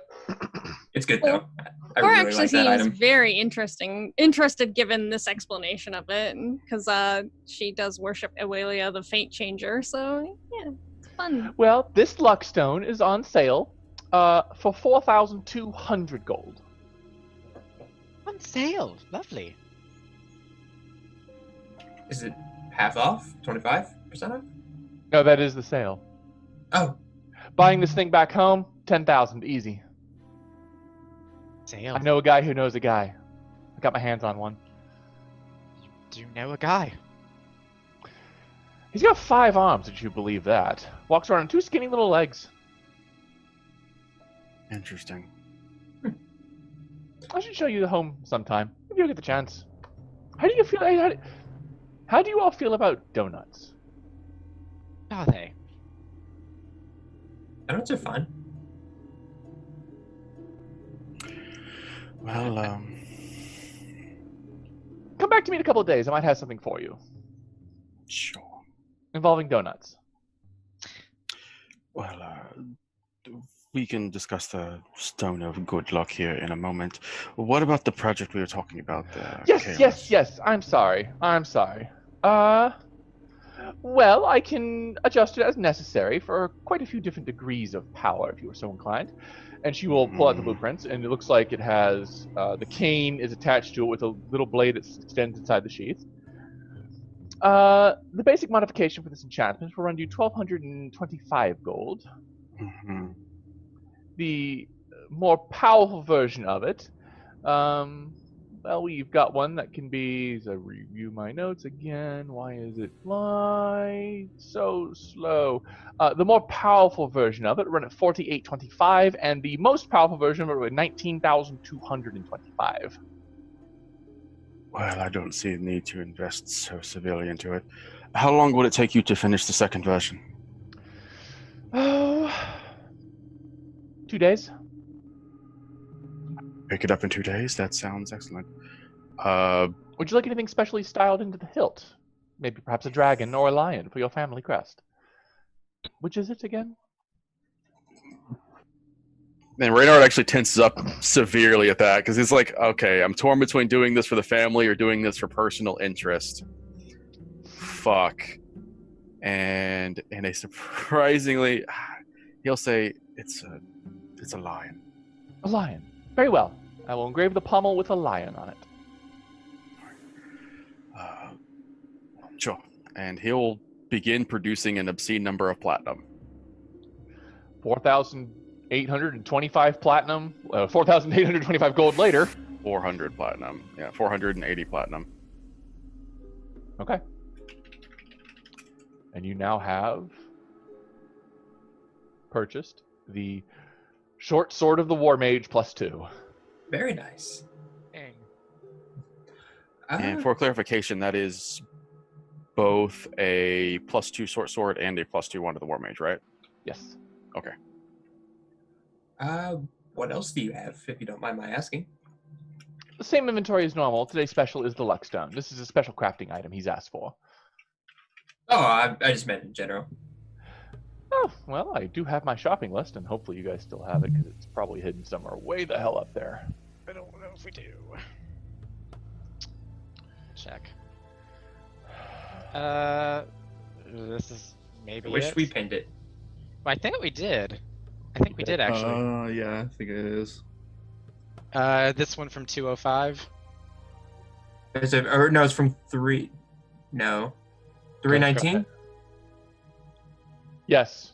319? That only has siege weapons. No, that can't be it. No. You know what? I'll bring it out. One step. One moment. Let me bring up my notes. No, Shopping I want, episode. I want the ballista right now.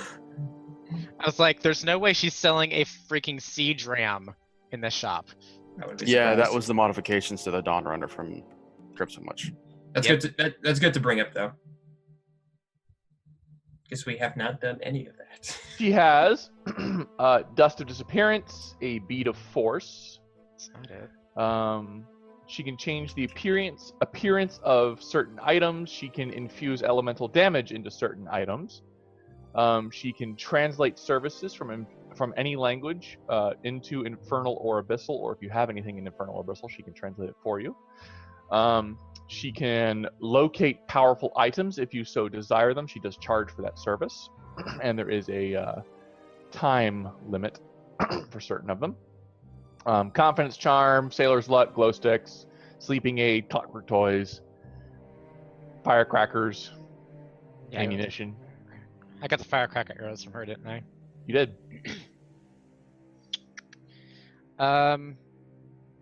Does she have any +1 just general arrows, or is that still out of stock? Out of stock. Okay. Does she have a basic shield, like not magical necessarily? Not her thing, no. All right. Can I find one before we get back to the Dawn Runner? That's just a quick question. Okay. Maybe. Well, I don't know about you all. I would be quite interested in the Luckstone as well, but I didn't bring nearly enough coin to purchase it as well, so... Goodness, Yes. no, me either. No, that's way outside of my limit. I realize Renard is saying this after dropping 4,800 gold pieces, so... That's why you don't have it. yeah. It is a wonderful item. I can't hold it for about another day or two. Seems lovely. It's just Or I could use a hand with a project I have back home. Come back in a couple of days and maybe I'll discount it for you. What's the project? I will tell you when you get here. It's fair. Suspicious. It's otherworldly. Oh, is that why you're asking about the Of donut? course. Suspicious. That's why you're asking about the donut. Okay. Mm. Yes. Nah, I'm Assuming we have the time, we will be back and see what we can't arrange. Of course. All right. See you all soon. She'll wink. Indeed. my pleasure. All right. Do we have anything else we need to do, guys? I'm looking for a basic shield on the way back. You were able to buy one. Was it 25 gold, I think? It's pretty cheap. I am buying tomatoes and mushrooms and sausage and pork, quality for bacon, and everything that would just be the best thing you could put on a pasticha in my life. Or, And a nice tablecloth, a few other things. You know, really dress it up. he's going to make honest on this because he realizes what has happened due to his. I feel like that's just how it's happened. Oh This is no! one fate that he has become entwined with. Only Renard could accidentally ask someone out on a date. Apparently so. I think Are you eventually. guys going to harass him or? I'll cast enhanceability on him if he wants. Or is making sure everything's really nice on the ship. Okay. So this is going to be So a half thing. the group is sabotaging me. The other half of the group is trying to make it succeed. I almost think this is spy versus spy. I'll come up to Renard and just whisper to him like, "Watch out for ball bearings." I was considering oiling up my ball bearings tonight. I think at some point while we're still in the city, Keitha would just kind of look at the group. I'm going to be leaving the city soon. I can go into further detail, but it would likely have to be done in the war room. But is there anything else you need from me? Is there something we can help you with? You seem troubled. It would have to be talked about in the war room. We can wait till we get back to the ship. That's fine.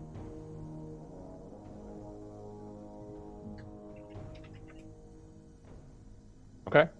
So I imagine Core is spending most of the day cleaning what's left of the ship, just scrubbing and. Yeah, scrubbing. There is now a beautiful table set up on the deck of the ship so that they can indeed watch the stars. Are you actually guys gonna lift the ship up? She gets here, of course. Oh yeah. That would be awkward to do now. It's like, hey, find your own way up, you know? She can fly, but I don't think she has that prepared. I know how to use an instrument. I don't. I will say, because Renard has realized that it's a foregone conclusion, he has to commit to this. He has purchased a tiny little bow tie for Tamare. So cute. Perfect. Yes! That gives you the advantage you need on your checks. How small is it? It might give him disadvantage. The bigger the bow tie, the better. Everybody knows that. She Pseudo will. dragon size. That's what I can find. She will take this bow tie, a very long neck, and she kind of like she's trying to get it but can't. She looks at you with a. If a dragon could ever say, "What the fuck," this is the look she's giving you of "What the fuck." Listen, this is the situation that I find myself into tonight, and unfortunately, that means that you are going to be finding yourself into tonight. I may have inadvertently done it, but be damned if I'm going to ruin my reputation or the reputation of my family because it was a mistake. Now, if you do this, and he will pull out 2 of the tiny 40 gold piece gems, you get these on your best behavior. The dragon will stand up, and if ever there was a cat that sits prim and proper, the dragon will sit prim and proper. I will give them a pat and say, that's what I thought. Roman is gonna behave himself, but he's first just going to take his chalk and he's going to draw on the whatever walls nearest to this kitchen, this table they're going to be sitting at. He's just going to draw like stars and the moon and like doves like stringing up things and just all cheesy like clip art, datey Is stuff. Roman a good artist? He's I got love that good- you all like this would be a first date, and you all treating this like this is him about to propose to her. Yeah. Yep. Might as well just go straight for the proposal, right? You only get one chance to make a first impression. That's not happening. Hell no. Yeah. Roman's okay with his hands, and he's been using chalk for a little bit now, so he's Asking someone out by mistake, that's a faux pas. Proposing to someone you axed out accidentally on the first date, that's suicide. Especially, yeah. Roman, are you doing that when, Core's trying to make the ship all nice and clean? Yeah, I'm doing like a mural thing. Just This is Core the from like part. the other side of the area, just going, I don't hate it. I mean, I did that. That's why I waited till she was done with this part, so that way I was almost done with it by the time she could object. Oh, this is Yeah. what we're doing. Mm-hmm. Apparently, this is what we're doing. But Keith, you wanted to talk? I assume we do the Sure. war room We will have ritual. to let her into the war room. This is great. Mm-hmm. No fighting in the war room, remember that? So what is it you need to tell us, Keitha? I had the Alicom looking into someone for me. Someone who should be dead. And supposedly they found her back home in Ishanor. Ishmael, huh? Yeah. Hmm. I don't know if I can even trust this. What was your take on his behavior, Reynard?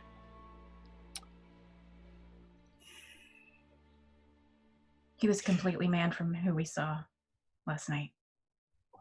I didn't speak with him last night, so I don't have a reference to Yes, I'm just giving you that information. judge that by, but from what I could get from him and from what Angela said that he was acting very strange, I get the feeling that he understands there's something going on in the city and he is trying very hard to not let on that he knows it.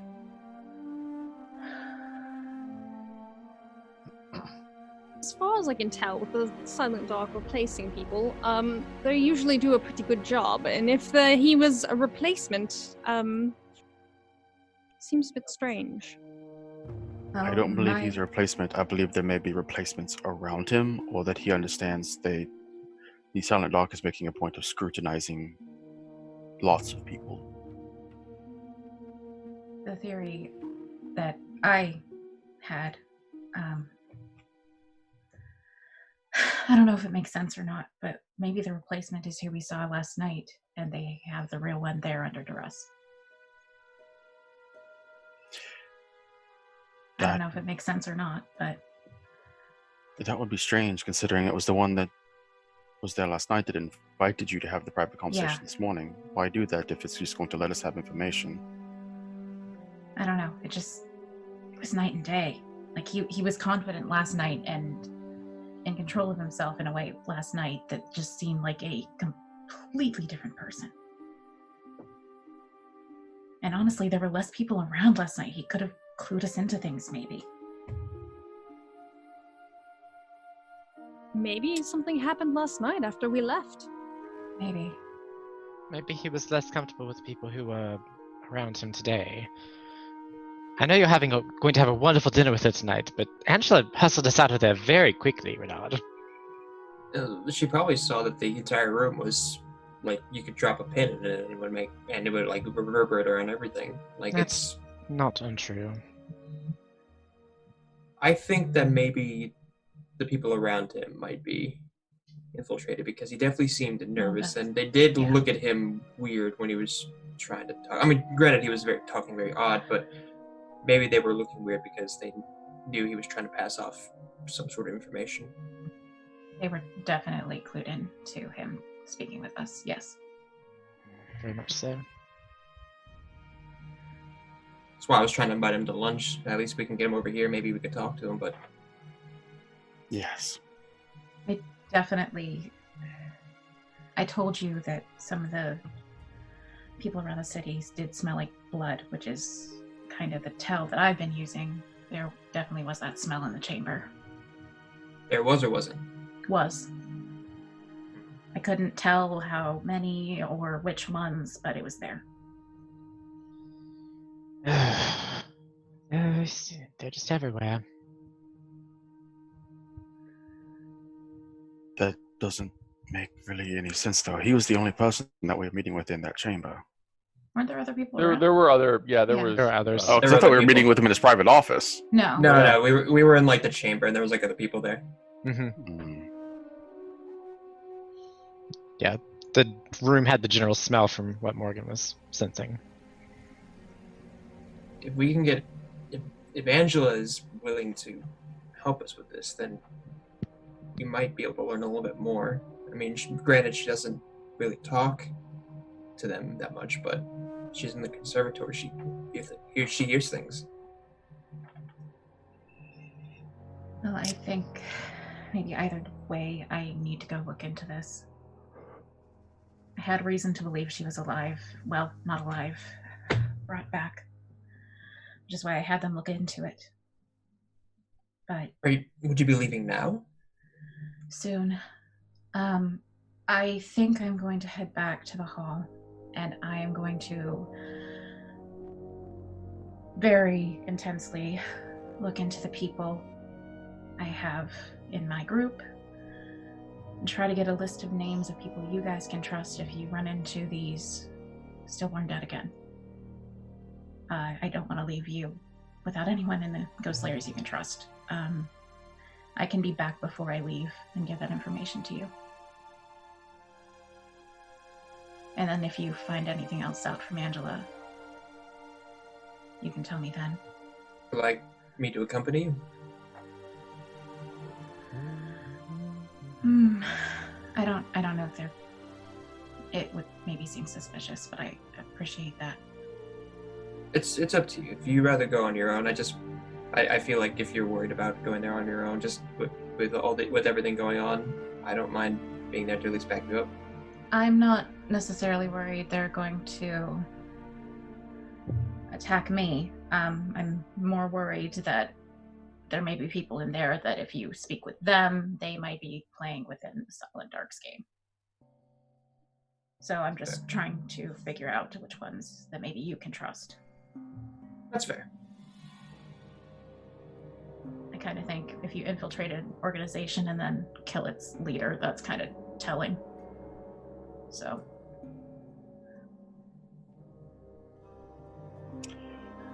Well, be careful in Ishnon. That is where the Silent Dark primarily operates from. I'm very aware, yes. I grew up there, so.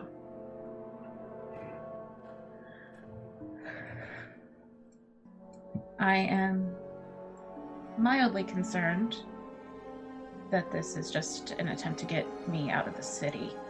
I don't know. But That's entirely a possibility. Could be. There is one potential outcome here. You said this individual, this friend of yours, they're currently alive. They've been found, right? they are not alive. I know for a fact she was dead. And yet she's been found. Typically, you don't say you found a person when you find somebody's remains. I have reason to believe she may have been brought back, less in the revived sense and more in the undead sense.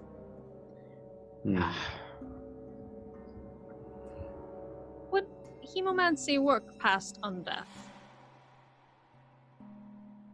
Well, that wouldn't have been how they found her.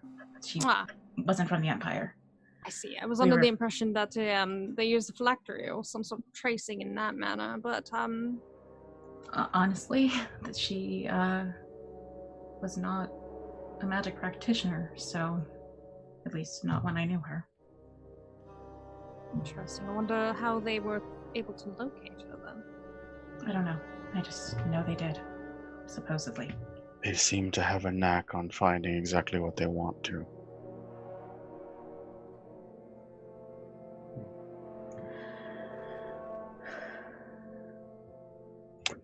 Well, whatever assistance you feel is right to giving us, then we'll take it under advisement. Obviously, we have to be just as careful. You never know what may be incorrect. I completely understand, but I still want to give you a list of names. If the Stillborn Dead are here, the Ghost Slayers can only help. I just need to make sure it's the right Ghost Slayers.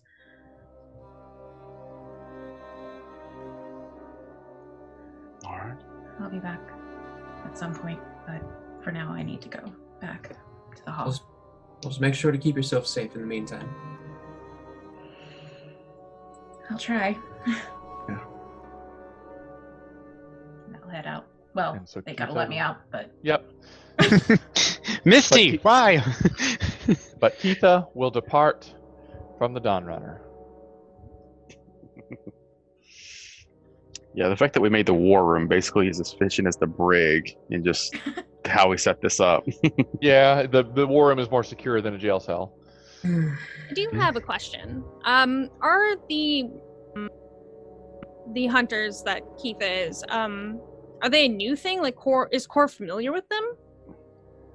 The Bloodhunter orders did not exist when you were previously around. Yeah, they're I figured it was a result of the Stillborn Dead.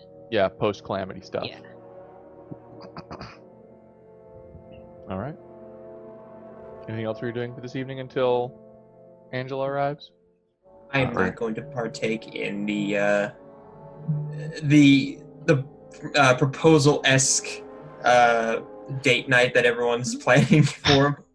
I will just wish Renard good luck and just to have fun, and I'm going to spend the evening just spending time with my father, and if anyone needs me, I'll be in my room, and I'll bring out my dragon chess set since, I never get to use that. Play with yourself. I'll play with... No. Oh, wow. I'm going to play chess with my father. Okay. Do we have clearance to just leave the docks? Yeah. You can leave whenever you want. Yeah, I That think doesn't so. take any sort of bureaucracy or anything, so that's nice. You're just kind of You hovering. let the Dogmaster know that you're departing. And that we will be coming back, so they don't just, eat the rest of the dock payments we made, so Give that your we can spot say to somebody boarded else. there. Give It's your like, spot to well, somebody else. you left and you were paid up for a week, so you don't get refunded that. You all got to pay some more. It's like, let's establish that's not going to be a thing. Yeah, so Core would do the necessary, like, we are leaving, we are coming back. You have been granted 3 weeks worth of parking by the Montelier family. And it's day 5 or something at this point. Yeah. You know what? Progress. You know what? I just thought of something. They gave us 3 weeks, and the ball's in 3 weeks. Convenient. Isn't I it? think that's just. I think you're stretching just a little bit on that one, Sean. Now, convenient. Convenient. Everything is a conspiracy. Y'all are getting legitimately paranoid. See that? That's gonna be a cork. That's gonna be a cork screen. I'm just gonna fucking put little yarn things intercepting everything. All right. But if we're gonna fly, I will prepare my father by saying it's gonna feel weird for at first. So, hey, Beth, did you want me to roll to see if I can figure out how deeply my organization is being I'll infiltrated? chat with you after this and Okay. handle them. Yeah. Mhm. You're free to hang out for a while. You're gone though. All right. I know if you leave now, Kurt's gonna screech because all the camera angles will get. I'll hang out for now. April Fools, motherfucker. All right. So, Reynard is going to get a preemptive jump on making sure that he can actually prepare this dish to a competent level. Uh-oh. Practice runs. He's gonna grind out the skill for it. I mean, it's just common sense. If you've never cooked something before, but you understand how it's done, you do it once or twice before a significant event to make sure you can do it properly. True. He's got the Bernard's been living by himself for a year, so he knows how to cook food for himself. He was. Yeah, there's an actual thing for it though, and it's called cooking utensils. Yes, I do not have proficiency in cooking utensils or cooking proficiency or whatever. But then again, neither do any of you, so it's not like any of you are any better at this. 23 knows how to cook.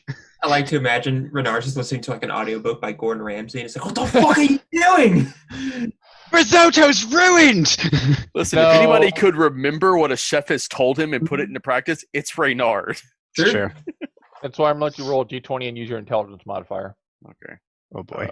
I could wand of wonder the pizza. No! We don't need the pizza turning into an elephant. I'm going to. That would be the time we get the elephant. A pachyderm pizza. Elephant pizza? Pachyderm. Anyway, I will. Yeah. I will keep Roman out of the kitchen. let Reynard make his pizza. Is that saying that you're giving me advantage by keeping Roman out of the kitchen? I don't know. That's up to Beth. Okay. Maybe it's just not disadvantage. Hey! 25. No, the pizza needs caltrops. It needs caltrops. I swear to God, Roman, put the ball bearings away. You nail it. I was gonna offer bardic inspiration for this, and I just imagine Cora in the kitchen going strum, like at the most delicate part.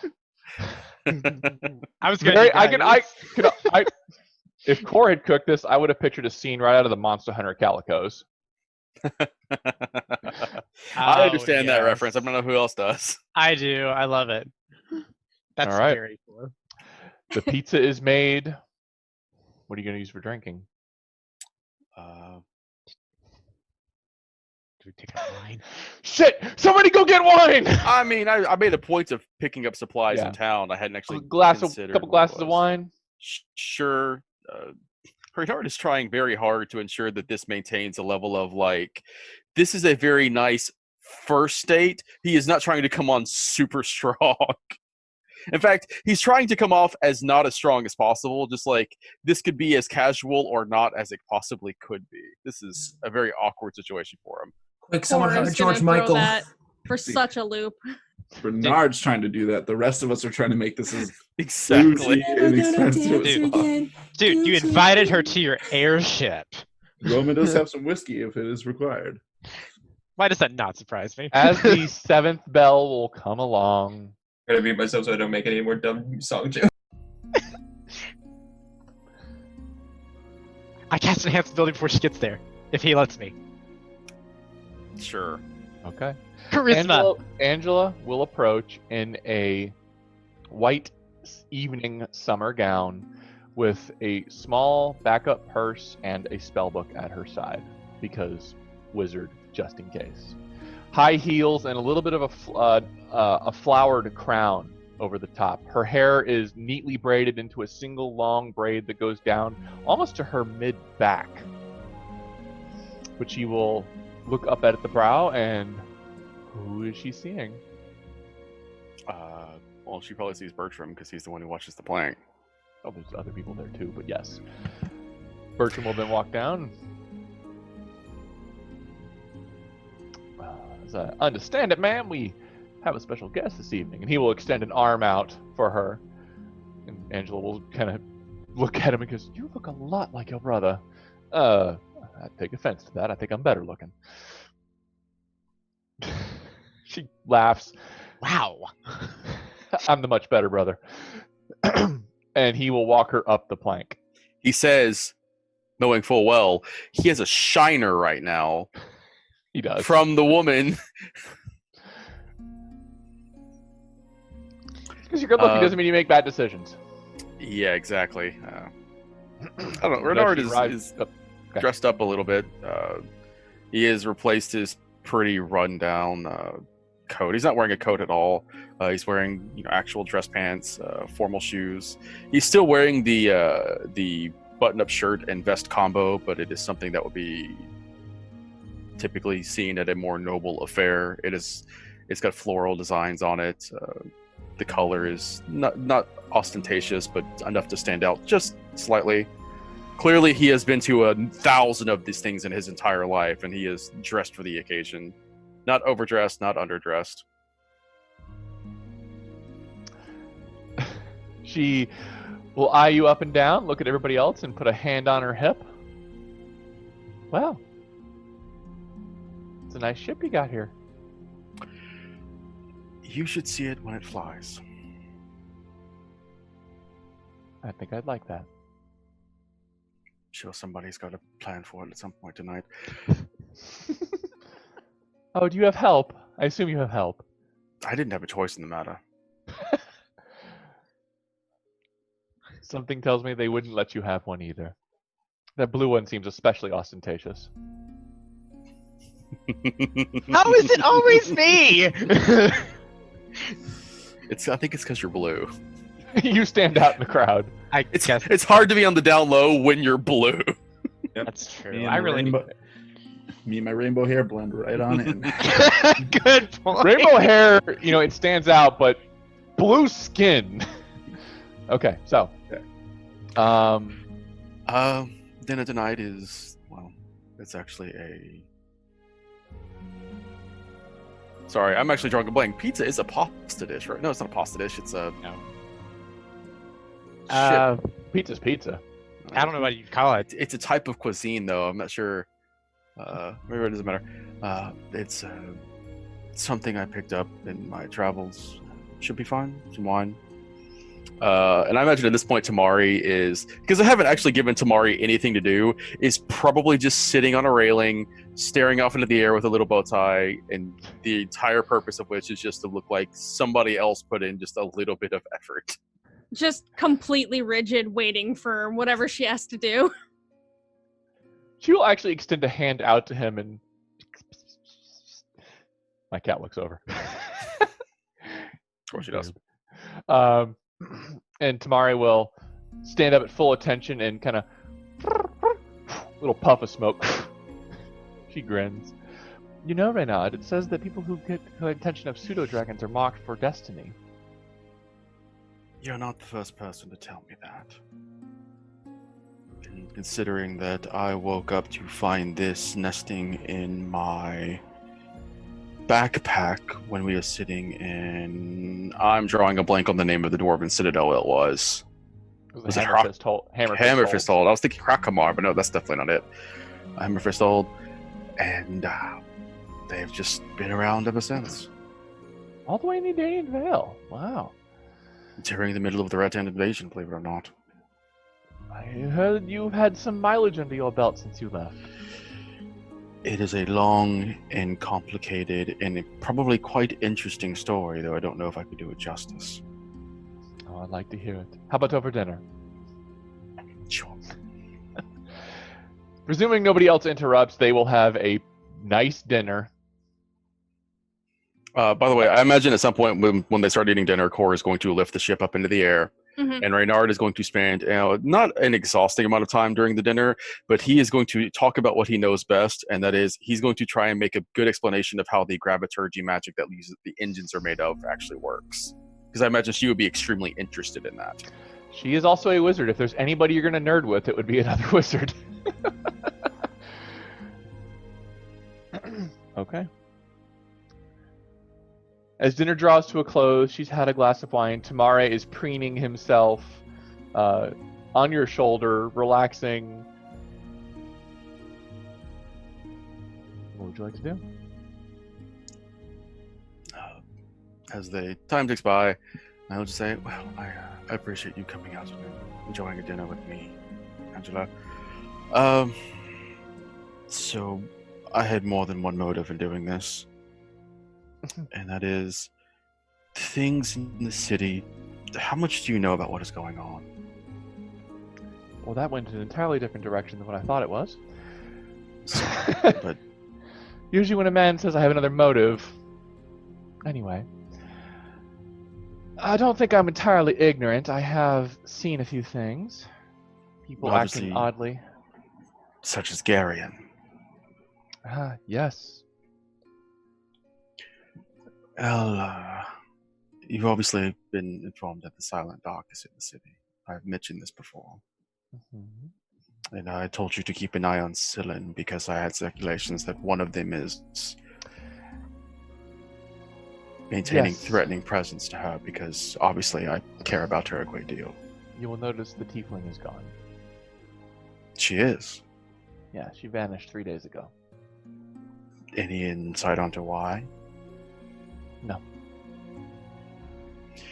I noticed the other day when we were visiting the conservatory, you were also quite distraught with something, if I may inquire.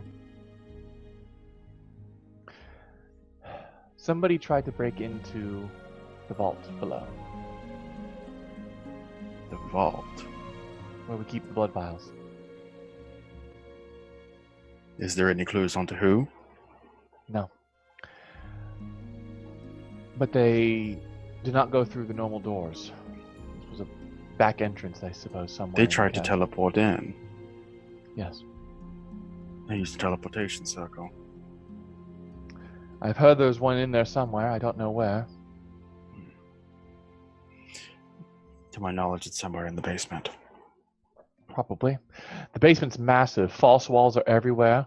They move and shift as time moves along. Some of them are hollowed out. And Lord knows, Lord Light knows, gods know, what creatures are lurking down in there behind the walls where nobody can see them. Were any of them caught? Was anything stolen, or were they prevented No. in doing this time?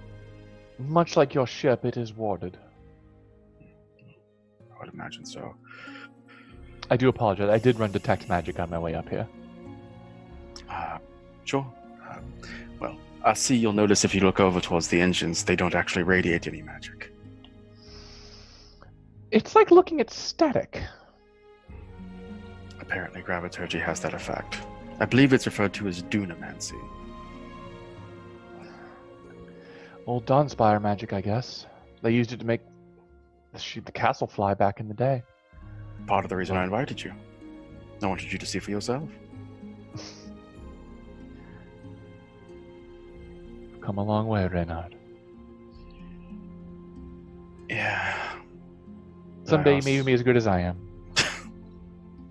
Well, if you believe what other people say, some child believes it's going to surpass me by the time it's my age.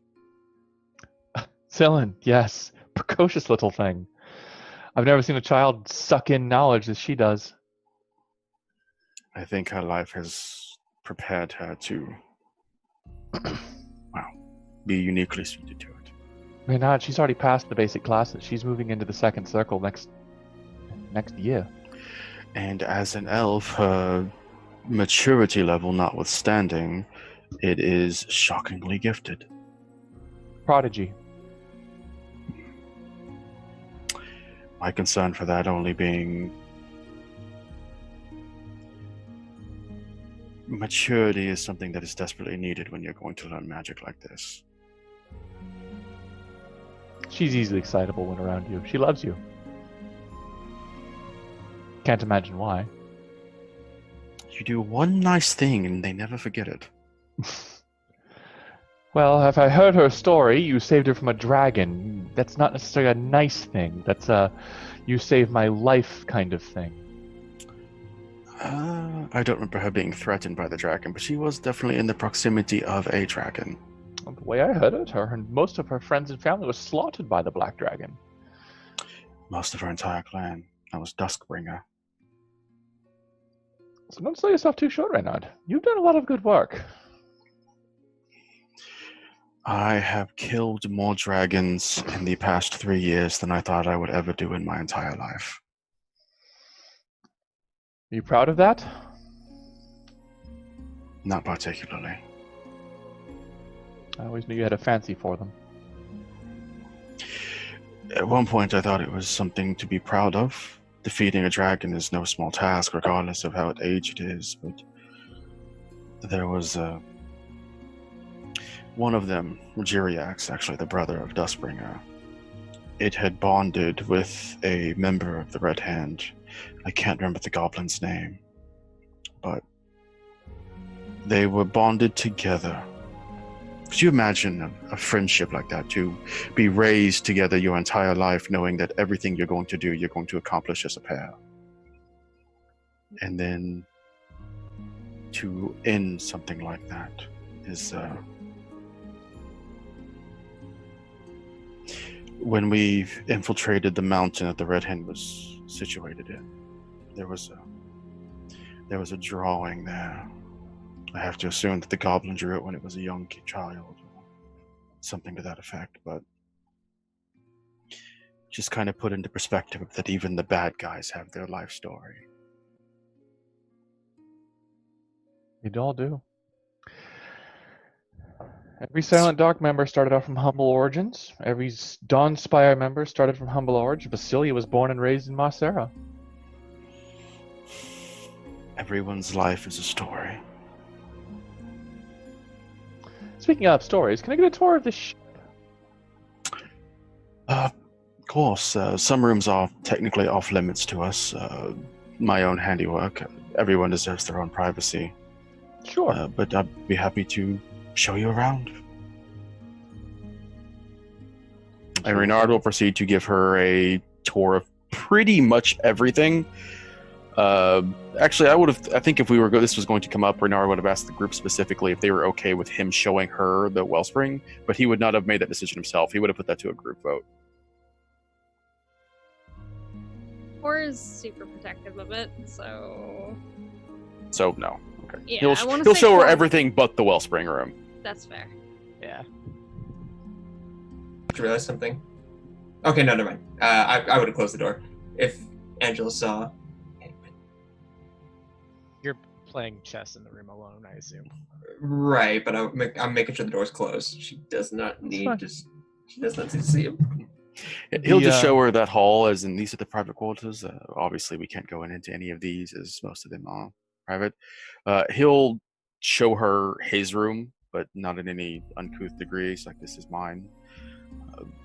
Neat as I can keep it, and Tamari's little bed. And he'll point out Tamari's bed, which he'll let Tamari. He basically just let Tamari off the hook at this point. Like, all right, you're good. You've earned your keep. You can go over there and just lay down. It's just floating around at this point. It's following you. He'll show, the war room, everything. It took me a year to properly ensorcel the magics on it, to protect it against divination, transportation, many different things. A handy thing to have, I think. Part of the reason it took us so long to come back to Marcera.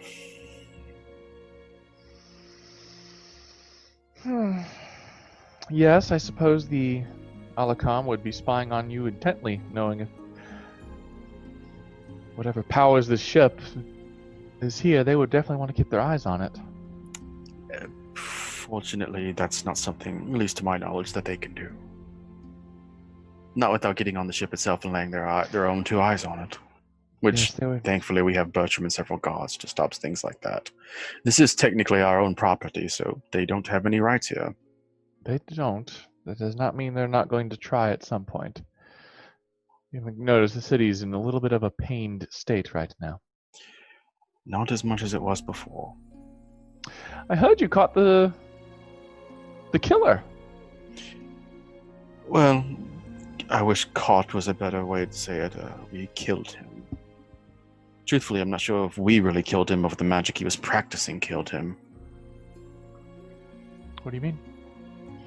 He was involved in some fairly sketchy magic. Very underhanded necromancy. Ah. There's been a debate running around the conservatory to bring it back. Not the studied version of it, but bring back an Archmage of Necromancy. And there is a line of thought, and I am inclined to agree, that hiding knowledge does not benefit anyone. Understanding it and using it responsibly is better used than bearing it to make it illegal. There is a noticeable tinge to Reynard when she says something like that.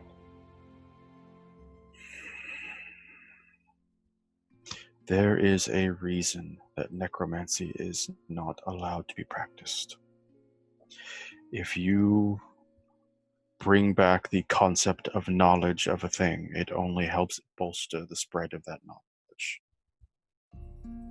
Now, I, as well as any wizard, know any magic can be used for good or for ill. Evocation, not the least of them. But necromancy, as its very core, tends towards the darker arts than the right ones. Perhaps. I'm not getting into the philosophical debate of magic tonight. I'm too full of wine and whatever that delicious pie was. I'm glad you enjoyed it. It did.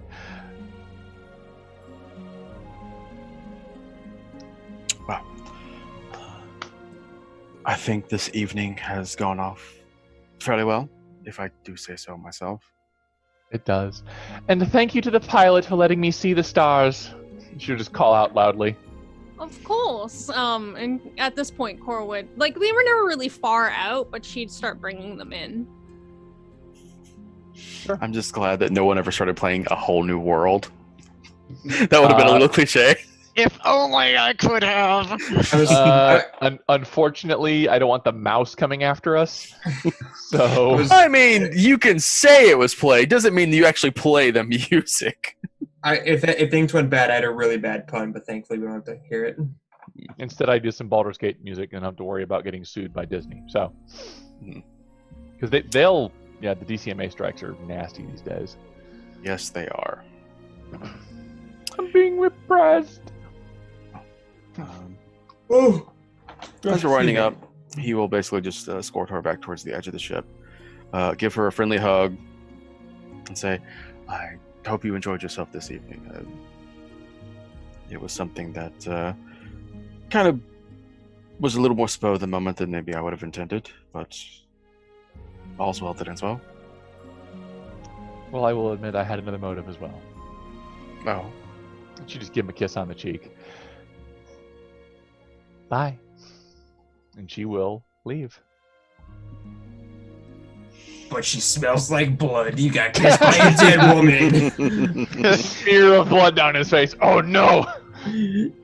Roll initiative, because this shit's about to get real. Everyone else is downstairs, and Bernard's fighting for his life. All right, he'll make his way back over the table. He'll help himself to another drink of wine and just be like, "Oh, thank gods, that could have gone so much worse. This is the last time I ever invite somebody to dinner." You know, I thought it was kind of fun, but You could just We're see too this serious mission these accomplished days. from behind. Held up by Roman and Tempest. Mission passed, plus respect. It's probably spelled out in ball bearings. Not even gonna ask how that would be done, but sure. Glue. The glue that he wanted to buy. Thank you for being polite. I appreciate it. Yeah, I just decided to go downstairs, talk to 23, tell him everything I was planning, and things are just kind of popped in my head. But figured get the energy out that way. Still can't talk though. I feel bad that his voice box is not working. I have to assume that, considering what we've learned of him in the past couple of weeks, he would have wanted to be my wingman. Well, I'm glad it went well. I got the sense that he was rooting for you. Yes, when you offered him up to be the waiter, he'd totally have done that. I'm sure if I asked him, he would have been willing to do so, but I would have felt wrong trying it. I didn't want this to be super formal. It's gonna give undue implication. By the way, the fact that this has been done now, there may be an implication for it to happen again, and I'm not even sure I'm ready to think about that. So do any of us get to have our dates on the ship? And I'll look at Core. by all means, have your dates on the ship. Apparently we have a table for it now. That's right. The date table. You have to loan it out. Cut to 20 episodes from now where we're having a climactic battle trying to save the Dawn Runner and it goes overboard. No, the date table! Speaking of, at this point, Cor would hand Roman a bucket with a sponge in it and be like, well, Yes. Prestige tape. Yeah, I was gonna say, like, I'll help him do that. Just clean it up, because he was very polite this way. He could have been Frank. He could have been mean, but he wasn't. He held his ground. Everyone did good. I haven't scrubbed a deck in 3 years. I don't intend to start now. Well, you know, So- cookies are It's good fine. stuff. As long as it gets done, I'm happy. It's just when Tempest goes to his room, that's where the ball bearings are. Roman! It was the great play the entire time. It was all just one grand scheme to put his guard down. Like, even she's out there like, did we get him? The greatest ruse of all. She doesn't even know me. Why did she do this? So, you guys basically have what amounts to about 3 weeks of downtime unless you feel like taking on Kalis' side quest. Good. I do like side quests. Side quests. Side quests. quests. Side quest. Okay. So I guess we'll And- take a couple days just to get our shit straight, but then we'll probably go look up Kalis and see what we Alright. can do for her. Then we're going to wait for 23 for that one. Mm-hmm. Makes sense. That's going to be, if you're going to go on this ride, you got to bring 23 and he's got to be there. So I hope all of you enjoyed yourselves this evening. I know that I certainly did. Hey, Renard, congratulations, buddy. You're the first I one had to win a date. Yeah, I had a date that I didn't ask for that I somehow pulled off, You actually trying did it to for it. keep from offending people, but also not progressing the mood. D&D dates. D&D. It's every bit as awkward as a real first date. Remember, it's the third day with your teacher. That's when you get the homework. Kind of homework. God. Can we keep ourselves out of Pornhub territory for at least a session? Oni-chan? All right, so Stop. You did it, not us. So, I hope you all enjoyed yourselves. I know that I certainly did. Everybody give a really thankful wave to Morgan. You were fantastic to have on the show. I'm sorry your last episode ended this way. I'm sure it could have been so much nicer or appropriate for a guest star. We did fine. She had a good time. She nailed it with rolling around Keitha, and you'll see her again in the future. Keith, you guys might eventually go to Ishnorn, and you're probably going to bump into a level like 18 or something Keitha by that point. So, Dang. That's a I'm long happy to way come back. off. Just warn me. yeah, we'll let you know. All right, everybody, please be safe. Please be careful. Wash your hands. Cover your face.